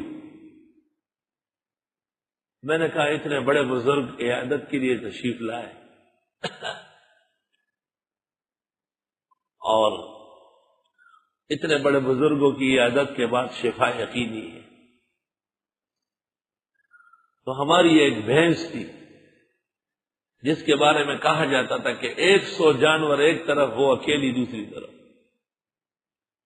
میں نے جو اس وقت اپنا نگران تھا مویشیوں کا، مولوی مصباح الدین بنگالی، اس کو میں نے کہا کہ فجر پڑتے ہی اس بھینس کو کاٹنا ہے، اور مجھ سے پوچھنا نہیں، میں رہوں گا نہیں، میں فجر پڑتے ہی گھر بھاگوں گا۔ مولانا نے یہ سنتے ہی اس کی آنکھوں سے آنسو گرنے لگے، اور مجھے کہا 5 کٹوا دیں گے، 10 کٹوا دیں، اس کو رہنے دے۔ میں نے کہا چپ، دوسری بات نہ کرو، کیا کہہ دیا آپ؟ میں نے کہا مجھ سے اچھی ہے کہ؟ کہنے لگے نہیں۔ میں نے کہا جلدی کرو، دیر نہ کرو۔ پہلے میں نے پوچھا گابن نہیں ہے؟ اس نے کہا نہیں، بالکل نہیں۔ میں نے کہا دودھ بھی نہیں دیا؟ میں نے کہا بسم اللہ۔ خیر، وہ سمجھ گیا میں فجر پڑھتے ٹھہر نہیں سکتا تھا، اس سے محبت و تعلق اتنا تھا کہ ناممکن تھا میرے ہوتے ہوئے اس کا کٹنا۔ اللہ بھی اس سے خوش ہوتا ہے نا کہ محبوب جانور ہو۔ لن تنالوا البر حتى تنفقوا مما تحبون۔ آپ یقین فرمائیں اس کے کٹنے کے 10 منٹ بعد مجھے اندازہ ہوا کہ وہ بیماری جڑ سے ختم ہو گئی، بالکل ختم ہو گئی، الحمدللہ۔ اللہ تعالیٰ جب کسی کی خیر اور صحت چاہتا ہے تو پھر اس سے دفعیے میں اور تدبیر میں دیر نہیں ہوتی۔ یہاں قریب میں ایک بہت بڑا سیاسی لیڈر رہتا تھا، مناسب نہیں ہے نام لینا کیونکہ اس کی تھوڑی سی مذمت ہے اس میں۔ تو اس نے ایک خواب دیکھا، مجھے اپنے آدمی کو بھیجا کہ مفتی صاحب سے تعبیر پوچھ کے آؤ۔ میں نے کہا سورج ڈوبنے سے پہلے 27 بڑے موٹے تازے بکرے کٹواؤ، 27، اور ایسے بکرے کی منڈی میں اس سے زیادہ بڑے مضبوط نہ ہو۔ تو اس کا آدمی آیا، اس نے کہا باورچی خانے میں گوشت نہیں ہے کیا؟ میں نے کہا گوشت ہے۔ بکرے جلدی کٹواؤ اگر خیر مانگتے ہو سردار صاحب کی۔ وہ میرے پاس عصر کو آئے، کہنے لگا 10 بکرے کاٹ دیے، 10 کل کاٹیں گے، 10 پرسوں، 30 کر دیں گے۔ میں نے کہا بات سنو، میں نے 30 کا نہیں کہا ہے، 27 کا کہا ہے، اور آج مغرب سے پہلے کا کہا ہے، اس کے علاوہ تم 300 کاٹو، وہ تم جانے، تیرا معاملہ جانے، میرا کام اس میں نہیں۔ میری تعبیر ختم ہو گئی۔ ان کے دل میں یہ خیال آیا کہ چلو اس کی تعبیر ختم ہو گئی، اس کے ہاتھ میں کیا ہے؟ یہ تو بعد میں پتہ چلتا ہے نا، جب سر سے پانی چڑھ جاتا ہے۔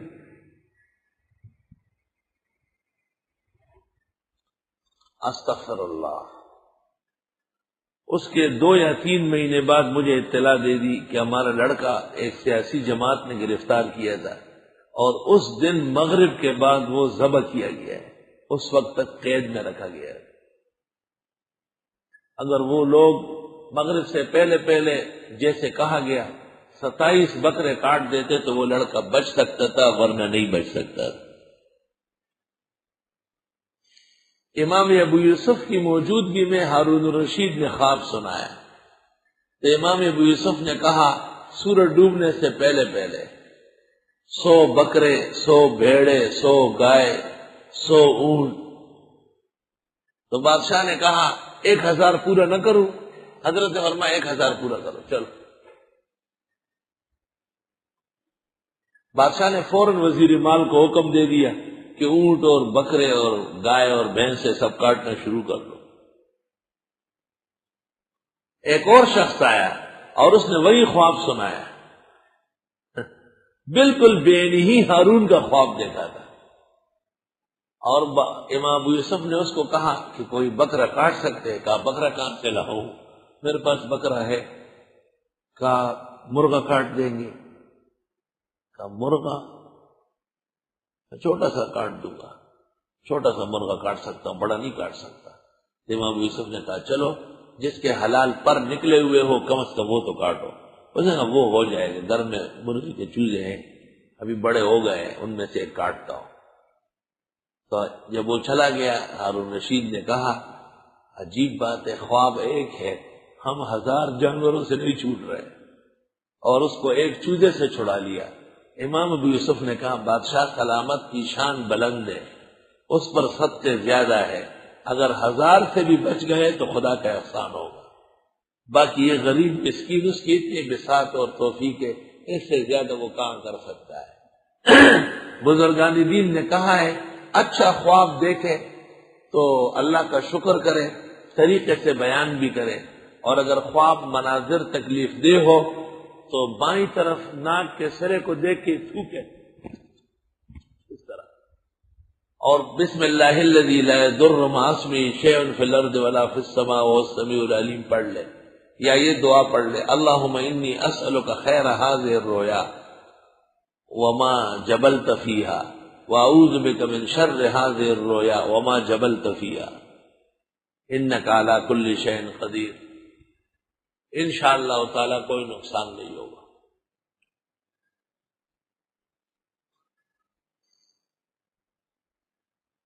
وَكَذَلِكَ يَجْتَبِيكَ رَبُّكَ، اسی طرح چن لے گا آپ کو آپ کا رب، وَيُعَلِّمُكَ مِن تَأْوِيلِ الْأَحَادِيثِ، اور بیان کر اور سکھا دے گا آپ کو تعبیرات خوابوں کی۔ تعویل الاحادیث کی ایک تفسیر تو یہ ہے کہ خوابوں کی تعبیرات کا معجزہ حضرت یوسف کا ظاہر ہوا، اور دوسری تفسیر یہ ہے کہ تعویل الاحادیث سے مراد یہ ہے بادشاہ، ملوک اور سلاطین کے کلام سیکھنا، آداب و کلام السلطان، آداب و کلام السلاطین والملوک، کیونکہ آسان نہیں ہے بادشاہوں سے کلام کرنا، اور کلام کے ذریعے متاثر کرنا بڑا علم ہے، مستقل فن ہے۔ وَيُتِمُّ نِعْمَتَهُ عَلَيْكَ، اور پورا کر دے گا اپنے احسان آپ پر، وَعَلَىٰ آلِ یعقوب، اور یعقوب کے گھرانے پر، كَمَا تَمَّهَا عَلَىٰ أَبَوَيْكَ، جیسے پورے فرما چکے ہیں آپ کے بڑوں پر، من قبل، اس سے پہلے وہ بڑے یہ ہے ابراہیم و اسحاق، ان ربک علیم حکیم۔ اسحاق حضرت یعقوب کے والد ہیں، اور ابراہیم علیہ السلام ان کے والد حضرت کے دادا ہے، یوسف علیہ السلام کے پردادا ہے۔ لقد كان في يوسف واخوته آيات للسائلين، یقیناً ہے یوسف علیہ السلام اور ان کے بھائی کے احوال میں نشانیاں پوچھنے والوں کے لیے۔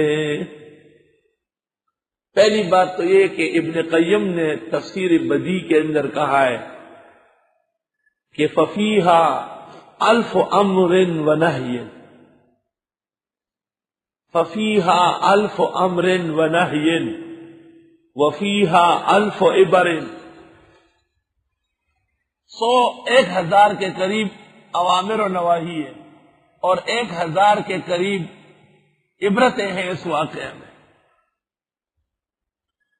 مشہور باتیں، ذکر الانبیاء، ذکر الرویا، ذکر الصبیان اور ذکر الرویا، انہیں پتہ رہا پیغمبروں کے قصے ہیں اور ان کے خواب ہیں، اور بچوں کے خواب ہیں اور بادشاہوں کے خواب ہیں، اور اس میں سفر کے آداب ہے اور مسافروں کے طریقہ کار ہے، اور اس میں بازاروں کے احوال ہے اور بازاروں کے اندر انسانوں کے خریدنے اور بیچنے کے قصے ہیں، اور اس میں عشق اور معاشقہ کی تفصیلات ہے، اور اس میں یہ ہے کہ محبوب عاشق اپنے معشوق کو اور محب اپنی محبوب کو تکلیفیں پہنچاتا ہے، حالانکہ یہ نہیں ہونا چاہیے۔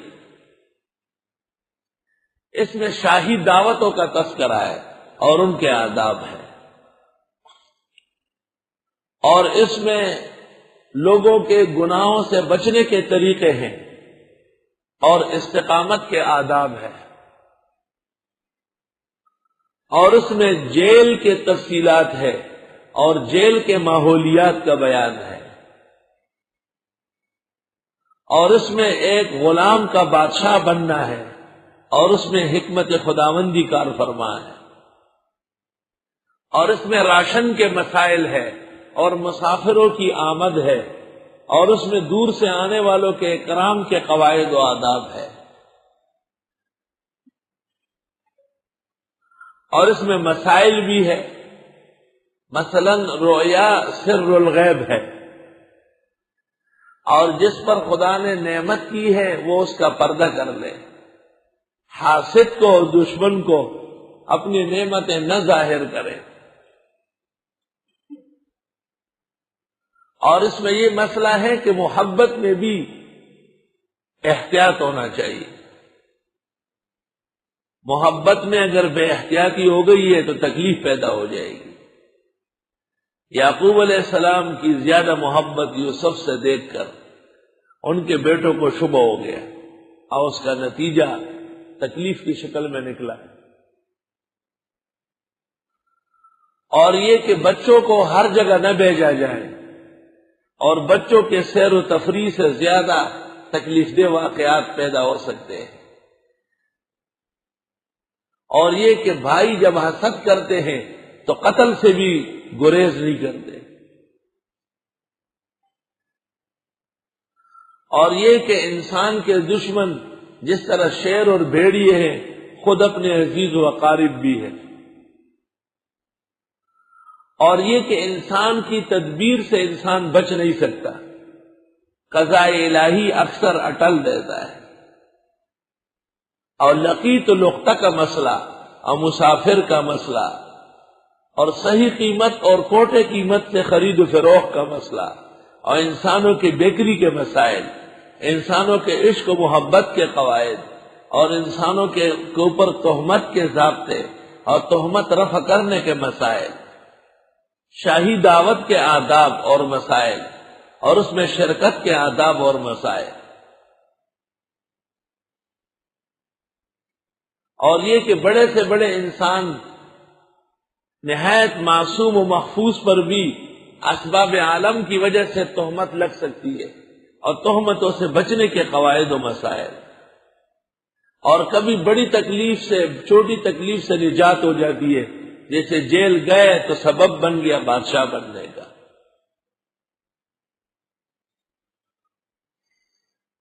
اور بادشاہوں کے خواب اور ان کے تعبیرات، اور اس کے نتیجے میں یوسف علیہ السلام کا وزیر اعظم مصر ہونا، اور وزیر اعظم کا راشن کنٹرول کرنا، اور پوری دنیا کے لوگوں کا راشن لینے کے لیے وہاں آنا، اور اپنے برادران اور خاندان کو اس طرح طلب کرنا اور ان کو اپنے خاص ہیلے سے روکنا، اور اس میں اللہ کے خفیہ حکمت جو کار فرمائے ان کا ظہور پذیر ہونا، یہ سب مسائل۔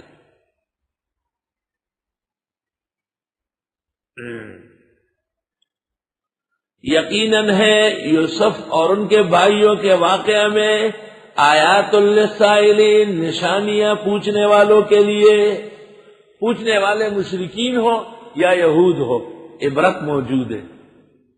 جس طرح یوسف علیہ السلام کو اللہ تعالیٰ نے بڑی عزت سے نوازنا چاہا اور بھائی حسد کرنے لگے، ان کے حسد اس عزت کو روک نہ سکے، اس طرح اے پیغمبر آپ کو بھی جو مقام اور مرتبت ملنے والی ہے، یہ مکے کے مشرک اور یہ حوالی کے اہل کتاب اس کو روک نہیں سکتے۔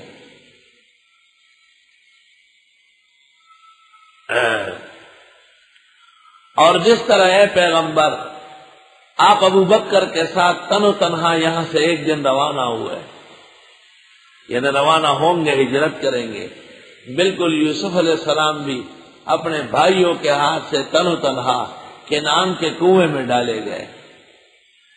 جیسے کنعان کے کنویں میں اللہ نے ان کی عزت کی، اس طرح ہجرت آپ کی عزت کا سبب بنے گی۔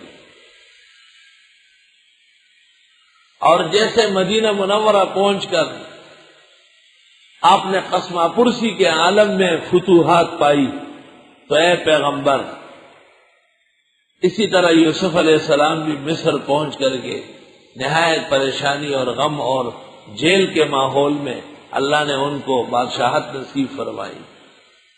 اور جیسے برادران یوسف ایک نہ ایک دن یوسف علیہ السلام کے سامنے شرمندہ اور نادم ہو کر کے بیٹھے تھے، تو اے پیغمبر یہ مکے کے مشرک اور دشمن ایک دن آپ کے سامنے فتح مکہ کے موقع پر بے سر و سامان، بے نیل و مرام، شرمندہ اور نادم بیٹھیں گے۔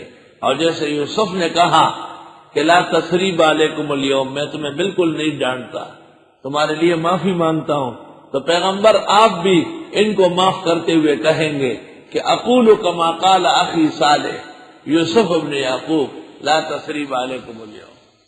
تو اس صورت میں آپ کے واقعہ کے لیے اور مخالفین کے لیے بہت بڑی عبرت اور پند ہے۔ لقد كان في يوسف وإخوته آيات للسائلين۔ بند کرا دے اس کو، تو کسی اور وقت رہ جائیں، درس خراب کر رہے ہیں وہاں، اور وقت کم ہے کیا؟ کوئی ٹینٹے وینٹے نہ کرے۔ یقیناً ہے یوسف علیہ السلام اور ان کے بھائیوں کے احوال میں نشانیاں پوچھنے والوں کے لیے۔ اذ قالوا، جس وقت انہوں نے کہا، لیوسف واخوہ، یقیناً یوسف اور ان کے بھائی یعنی بنیامین، یہ ایک ماں سے تھے، یوسف علیہ السلام بڑے تھے اور بنیامین چھوٹے تھے، اور بنیامین کی پیدائش میں ان کی والدہ فوت ہو گئی۔ یقیناً جس وقت کہا بھائیوں نے، یقیناً یوسف اور اس کا بھائی احب الی ابینا منا، زیادہ محبت والے ہیں ہمارے والد کو ہم سے، ونحن عصبہ، اور ہم ایک جماعت ہیں۔ ان ابانا لفی ضلال مبین، بے شک ہمارے والد صاحب کھلی غلطی میں ہیں۔ ونحن عصبہ، کام کے لوگ ہم ہیں، مضبوط جوان ہم ہیں، وہ ایک چھوٹا ہے اور ایک ذرا بڑا ہے، اور دونوں حضرت کے ساتھ بیٹھے رہتے ہیں اور کام کاج سب ہم کرتے ہیں۔ اقتلوا یوسفا، مار ڈالو یوسف کو، او اطرحوہ، یا ڈالاؤ اس کو، ارضن، جنگل میں، یخل لکم وجہ ابیکم، خالی ہو جائے گی توجہ ابا جان کی، وتکونوا من بعدہ قوما صالحین، اور ہو جاؤ گے اس کے بعد اچھے لوگوں میں سے۔ یوسف علیہ السلام کو قتل کرو یا کہیں جنگل میں چھوڑاؤ، اور پھر کسی تبلیغی جماعت میں نکل جاؤ، اچھے لوگ ہو جاؤ۔ ہاں بھائی، ہاں بھائی، اچھا بھائی، نہ نا بھائی، اچھا بھائی، پھر اچھا ہوگا، یہ ہوگا، یہ آسان کام ہے بہت۔ نہ کوئی تیل خرچ ہوگا نہ کچھ ہوگا، بس اتھے دا اتھے دا، جیسے ہو سو ادھر ہو، ادھر بینک میں سود کرتے رہو سارا دن، شام کو آ جاؤ 6 نمبروں کے لیے کھڑے ہو جاؤ، کوئی پوچھنے والا نہیں۔ یا کسی پیر صاحب جو ہے نا اس کا مرید ہو جاؤ، حضرت صاحب ہمارے اللہ، ہمارے حضرت صاحب اللہ اللہ، وہ حضرت صاحب کیا ہے؟ خدا اور رسول ایک چیز کیا ہے؟ وہ حضرت صاحب کے ہاتھ میں رکھا ہوا کیا ہے؟ وَتَكُونُوا مِن بَعْدِي قَوْمًا صَالِحِينَ، اور ہو جاؤ گے اس کے بعد اچھے لوگ۔ یہ دبدو دا بدیدی اور دادا رہتا مڑکو نے بیارہ کرش بھی دی۔ حافظ ابن تیمیہ نے کتاب الحج میں لکھا ہے کہ گناہ کرتے وقت یہ سمجھنا کہ معاف ہو جائے گا، ایسا گناہ معاف نہیں ہوگا، اور ایسے شخص پر مرتد ہونے کا اندیشہ ہے۔ گناہ کرتے وقت تو ڈرے رہنا چاہیے، گناہ کے دورانیے میں تو انسان شرمندہ اور نادم ہو۔ یہ کوئی طریقہ ہے کہ کہو کہ یہ چوری کر لو بعد میں جا کے نفل پڑھ لیں گے، تو نفل پڑھنے سے چوری کیسے معاف ہوگی؟ اور ہمارے زمانے میں ایک تخصص میں طالب علم تھا، وہ باہر ملک میں رہتا ہے، بڑا مولوی اور مفتی ہوا ہے۔ وہ ایک استاذ کی وجہ سے بار نظریات عجیب رکھتا تھا، تو پہلی مرتبہ میں نے ان سے سنا کہ وہ یزید کی حمایت کرتا تھا، وہ حضرت حسین کو برا کہتا تھا۔ تو میں نے ان کو کہا کہ میں مولانا بنوری سے پوچھتا ہوں، وہ بڑے عالم ہیں۔ تو مجھے کہا کہ نہیں، مولانا بنوری سے نہیں پوچھو، ابھی مغرب پڑھ کر کے میں 20 رکعت نفل پڑھ کر حسین کو بخش دوں۔ تو میں نے کہا میں حضرت بنوری سے یہ پوچھتا ہوں کہ حضرت حسین کے بارے میں ایسے کہنے کے بعد 20 رکعت نفل پڑھنے سے وہ معاف ہو جاتا ہے وہ شخص؟ تو اس شخص نے مجھے کہا کہ آپ کا مقصد صرف مجھے یہاں سے نکلوانا ہے اور کچھ نہیں، کیونکہ حضرت بنوری یہ الفاظ سنتے ہی مجھے نکالیں گے۔ تو میں نے کہا جب یہ الفاظ اتنے غلط ہے کہ حضرت بنوری آپ کا اخراج کریں گے، تو آپ طالب علم ہو کر کے ایک جلیل القدر صحابی اور پیغمبر کے نواسے اور امت مسلمہ کے ایک مقتدا کے بارے میں یہ بے اعتدالی کیوں کرتے ہیں؟ وَتَكُونُوا مِن بَعْدِي قَوْمًا صَالِحِينَ، اور ہو جاؤ گے اس کے بعد اچھے لوگ۔ اچھے لوگ ہونا کوئی تیرے اختیار میں ہے۔ قَالَ قَائِلٌ مِّنْهُمْ، کہنے لگا ہے کہنے والا بھائیوں میں سے، لَا تَقْتُلُوا يُوسُفَ، مت قتل کرو یوسف کو، وَأَلْقُوهُ فِي غَيَابَتِ الْجُبِّ، اور ڈال دو اس کو جنگل کے ویران کنویں میں۔ کنعان کا کنواں تھا جو کئی سالوں سے غیر آباد تھا، اور کنواں جب غیر آباد ہوتا ہے تو اس میں بڑے اژدہا اور بڑے سانپ اور بچھو نکل آتے ہیں۔ ہمارے گاؤں میں 2 راستے ہیں ہمارے گھر تک آنے جانے کے لیے، ایک بڑا راستہ ہے اور ایک بہت چھوٹا راستہ ہے، لیکن وہ پہاڑی سے ہے۔ وہاں پر ایک کنواں ہے، اب تو آبادی ہو گئی۔ تو میں نے استاد مولانا لطف اللہ کو کہا کہ یہاں سے چلے، حضرت صاحب نے کہا کہ نہیں، یہاں سے نہیں جا سکتا۔ میں نے سمجھے تکلیف ہوگی۔ حضرت نے ایک دفعہ فرمایا کہ سکھوں کے دور میں مسلمانوں کی لڑکیاں قتل کر کے اس میں ڈالتے تھے، اور مجھے وہ واقعہ ایسا معلوم ہے کہ ابھی تک ان بچیوں کے رونے کی آوازیں میرے کانوں میں آ رہی، اس لیے حضرت مرتے دم تک وہاں سے گزرے نہیں۔ اللہ کہنے لگا ایک کہنے والا ان میں، مت ماریے یوسف کو اور ڈال دو ان کو غیر آباد کنویں میں، ایک غیر آباد کنویں میں ڈال دے۔ یلتقط ہو، اٹھا لیں گے ان کو، بعض السیارہ، بعض مسافر، ان کنتم فاعلین، اگر تم واقعی کچھ کرنے والے ہو۔ بھائیوں میں سے ایک کو رحم آیا، کہتے یہ بڑے بھائی یہودا تھے، اور بعضوں نے کہا شمعون نام تھا، کوئی بھی نام ہو۔ اس نے کہا قتل بہت بڑا گناہ ہے، البتہ ایک غیر آباد کنویں میں اس کو گرا دو، شاید کوئی مسافر یہاں سے گزرے، اس کو اٹھائے تو اٹھائے، خود مر جائے آپ کیوں مار رہے ہیں؟ خود مر جائے آپ کیوں مار رہے ہیں؟ حالانکہ فقہاء نے لکھا ہے آپ کی وجہ سے جو مرا وہ بھی آپ کے قتل کے حکم ہے۔ آپ نے کسی کا پانی بند کیا، کھانا بند کیا، کسی کمرے میں روک لیا، کوئی ایسی دوا و غذا کھلائی جس کی وجہ سے اس کی موت واقع ہوئی، الطبیب ضامن، آپ کے اوپر اس کی ضمانت آئے گی۔ لیکن ان کی فقہ میں اس طرح تھا، یلتقط ہو، راستے میں جو چیز ملے اس کو لقطہ کہتے ہیں، اور اگر وہ انسان ہو تو پھر وہ لقیط کہلاتا ہے۔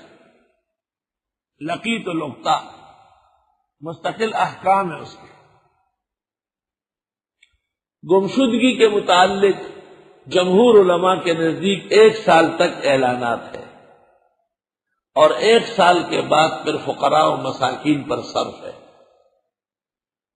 امام بخاری کا میں نے تو نہیں دیکھا، مشہور ہے کہ چند دن یا چند ہفتے کے بعد صرف کر سکتے ہیں،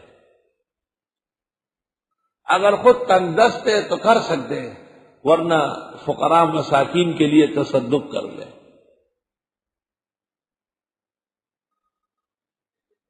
کہنے لگا کہنے والا ان میں، مت مارو یوسف کو، ڈال دو اس کو باولے کنویں میں، اس کو باولا کنواں کہتے ہیں۔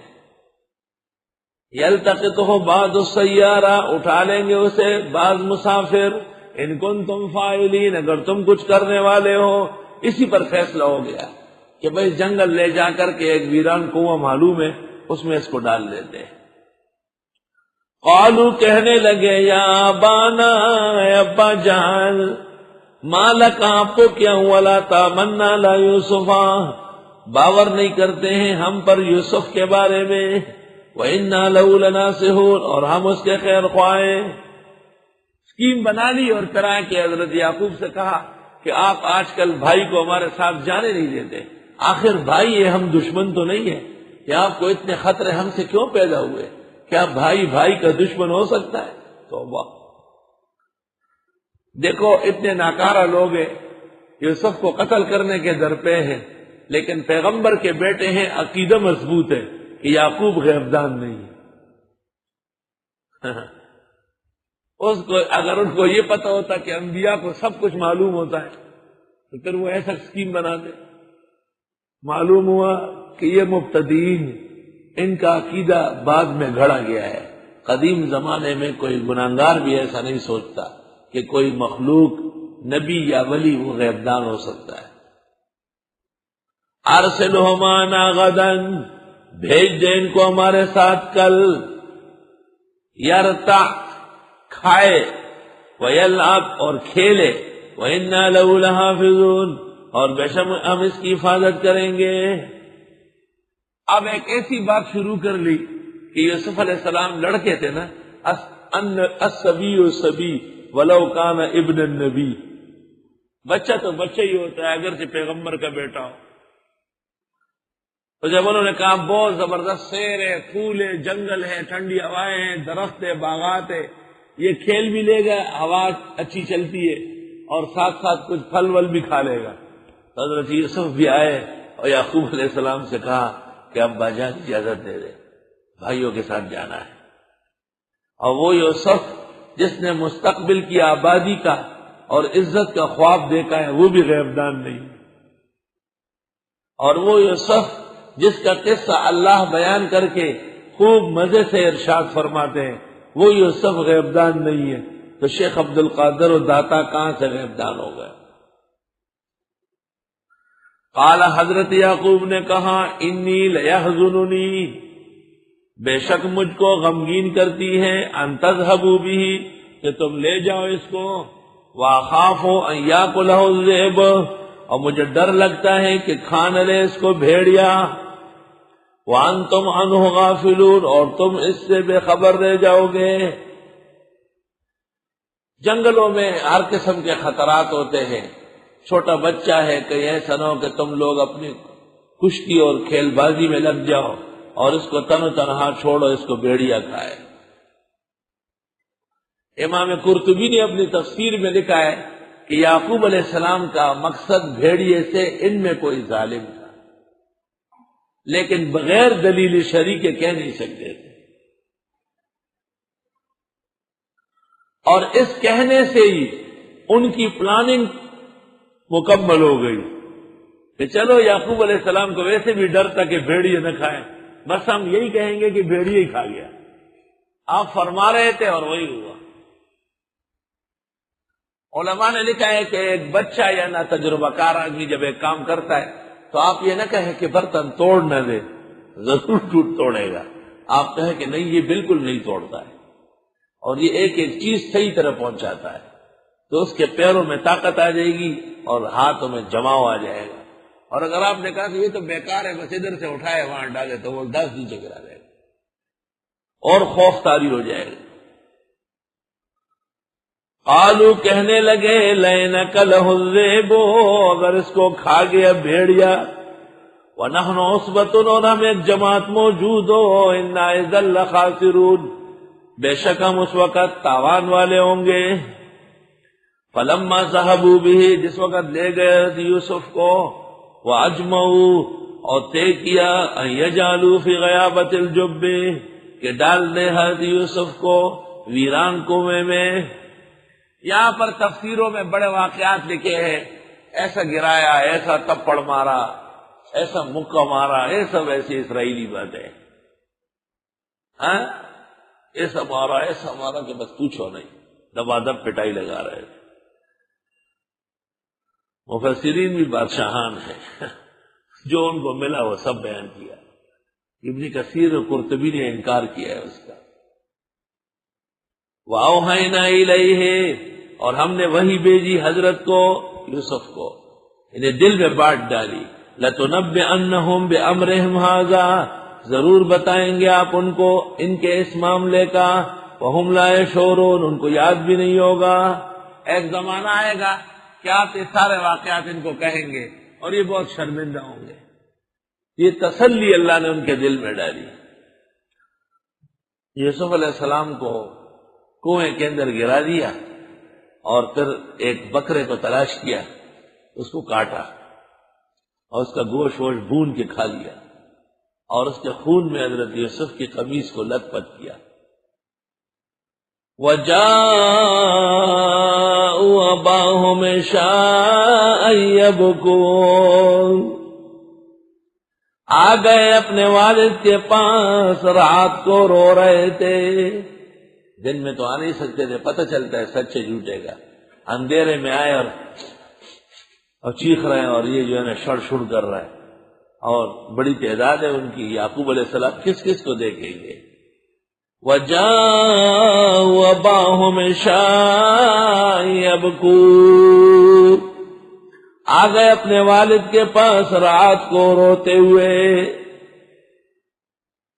3 آدمی ہیں، ان کے آنسو کا اعتبار نہ کرنا، اور 3 آدمی معاشرے میں ایسے ہیں کہ رونا ان کے اختیار میں ہے، ایک عورت، دوسرا پیر، تیسرا شیعہ۔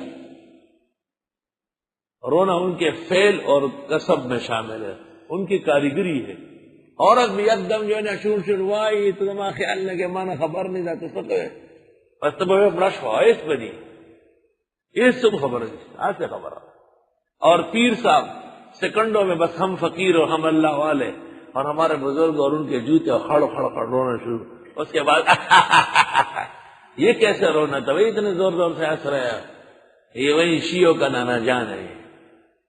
اور رافضیوں کے ہاں خطیب وہ ہوتا ہے جس کو رونے پر کنٹرول ہو، جب چاہے تو کس کے روئے، اور ایسا روتے ہیں وہ کہ دور سے سمجھے کہ مر گیا بس، حالانکہ وہ روتے ہی نہیں۔ تو 3 آدمیوں کے رونے کا اعتبار نہ کرنا، ایک رافضی، دوسری عورت، تیسرا پیر بلوان۔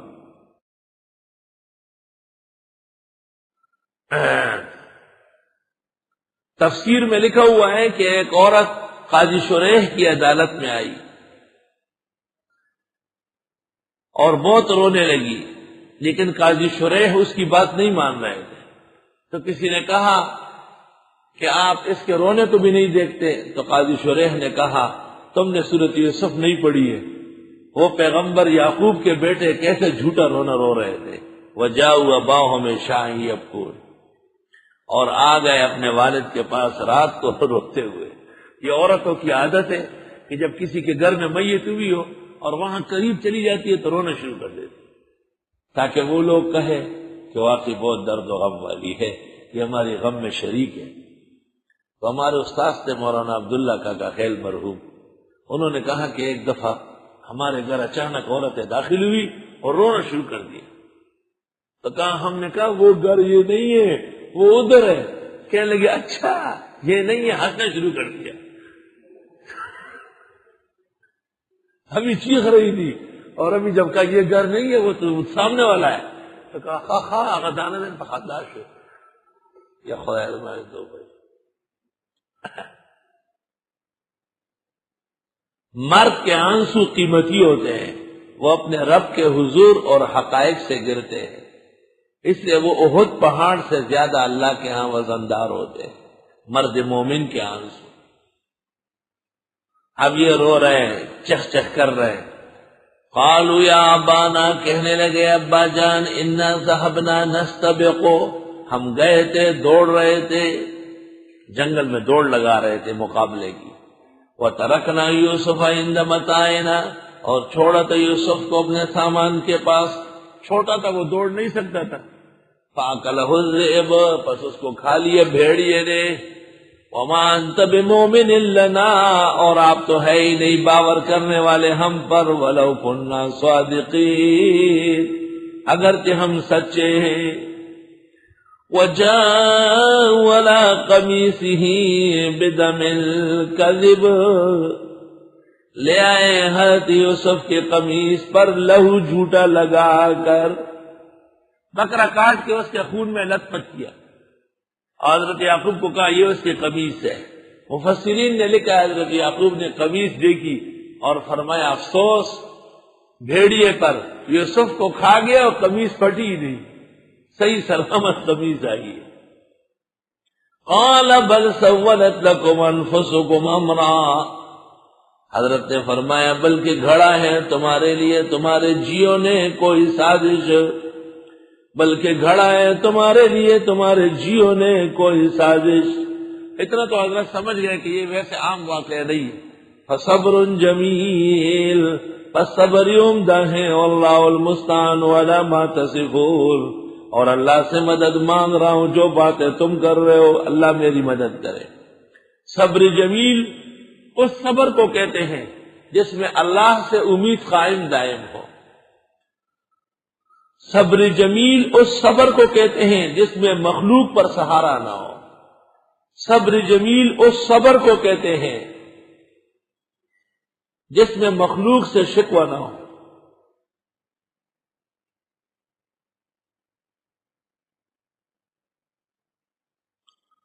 فصبر جمیل، صبر ٹھیک ہے، واللہ المستعان علی ما تصفون، اور اللہ سے مدد مانگ رہا ہوں تمہارے بیان پر، تمہاری باتوں کے خلاف۔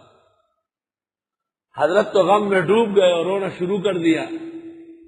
حضرت یعقوب کا رونا وہ صداقت کا تھا کیونکہ لڑکا جدا تو ہو گیا، اور انبیاء علیہ السلام کا ہر مرحلہ ایمان و سلامتی کا ہوتا ہے۔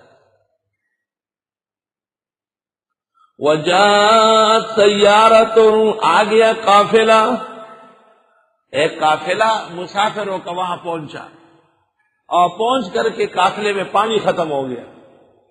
تو انہوں نے کہا کوئی کنواں ہے؟ تو کسی نے کہا یہاں قریب میں ایک کنواں نظر آ رہا ہے، کل پرسوں یہاں کچھ لوگ بھی آئے تھے، دیکھتے ہیں شاید پانی نکل آئے۔ فارسلوا واردہم، پس بھیج دیا انہوں نے پانی لانے والا، پانی بھرنے والا وارد، اس کا نام تھا مالک بن زغر، مالک بن زغر۔ فادلا دلوا، اس نے لٹکا دیا بوکا، ڈول۔ جب ڈول نیچے پہنچ گیا یوسف علیہ السلام اس میں بیٹھ گئے۔ آج یوسف سمجھ گئے اوپر سے ڈول آیا، اب جائے گا واپس۔ کتنا اندر رہے اس میں اختلاف ہے، چند دن رہے، ہفتہ بھر رہے۔ جب ڈول نکالنے لگے کئی ساتھی ساتھ ہوئے۔ اس زمانے میں بڑا ڈول ہوتا ہے جیسے ڈرم، کیونکہ ایک ہی دفعہ نکال کر پھر کام ہو جاتا تھا، بہت دور سے پانی نکالا جاتا۔ قال یا بشرا ھذا غلام، کہنے لگا اے مبارک یہ ہے لڑکا.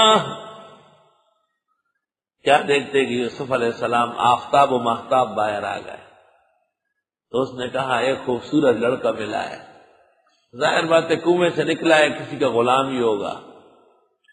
وَأَسَرُّوهُ بِضَاعَةٍ، اور چھپا دیا اس کو پونجی جان کر. جو پانی لینے آئے تھے انہوں نے کہا اور قافلے والوں کو مت کہو، بس یہ ہمارا ہے، ہم اس کو اپنے لیے علیحدہ مصر میں جا کے بیچیں گے.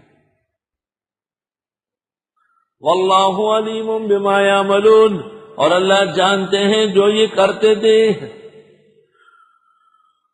یوسف علیہ السلام کے بھائیوں کو پتہ چلا کہ نکل آیا باہر اور قافلہ آیا ہوا ہے. کنعان دور تو نہیں تھا، بھاگے بھاگے آئے. انہوں نے کہا یہ بہت شرارتی غلام ہے، یہ پھر چھلانگ مارے گا، لہذا ہمیں پیسے دو، ویسے نہیں لے جا سکتے. تو انہوں نے کہا ہمارے پاس تو پورے پیسے نہیں ہیں، یہ چند سکے ہیں اور یہ بازار میں چلتے نہیں ہیں، کھوٹے. انہوں نے کہا چلو ہم چلا دیں گے. مطلب یہ تھا کہ اگر مفت دیں گے تو طالب علم کو کی کتاب ہوگی، طالب علم کو مفت کتاب دے گا تیپائی پر پڑی رہتی، اور یہ خود جو 12 روپے کی خرید لیتے ہیں اس کو دونوں ہاتھوں میں سینے سے ملا کے کمرے میں لے چلتے. وہ ایک عالم نے مجھے خط لکھا ہے کہ آپ مفت کتابیں بانٹتے ہیں ثواب نہیں ملے گا. طالب علم نہایت ناشکرے اور بے قدرے ہوتے ہیں. میں نے کہا میں اپنی عادات خراب نہیں کر سکتا، میں دین کے نام پر کاروبار کا قائل نہیں. اللہ کا شکر ہے ہمارے مخلصین خزانے لٹاتے ہیں، ہم کیوں بخل کر لیں. ان کو قدر اور احترام سکھا دیں گے، سیکھنے آئے ہیں انشاءاللہ قدردان ہو جائیں. پیوست رہ شجر سے امیدی بہار رکھ.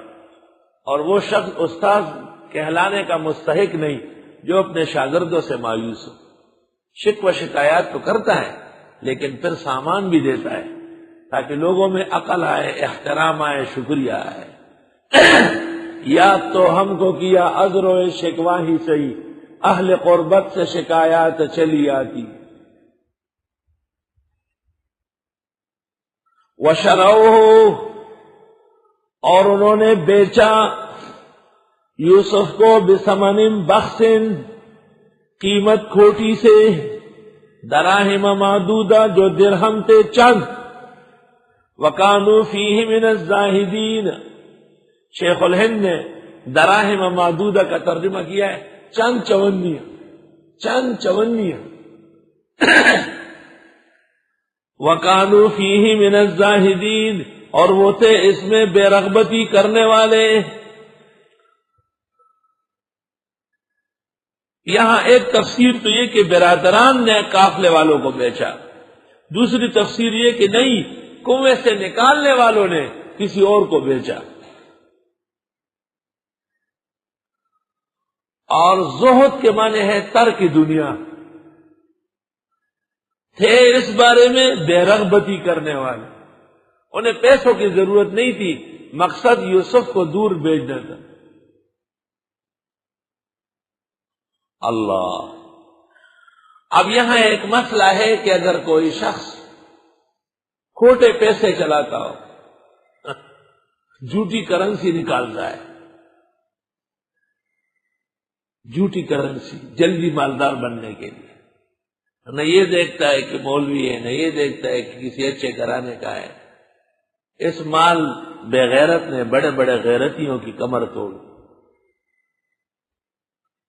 افسوس صد افسوس. وہ یا چولو لی ملاشی اور یا چولو لی بلاشی. خوشحال خان خٹک کہتے ہیں پڑھ پڑھ کے یا عالم بنتا ہے یا اژدہا بنتا ہے. یا چولو لی ملاشی یا چولو لی بلاشی. بلاگانوں پیدا کی.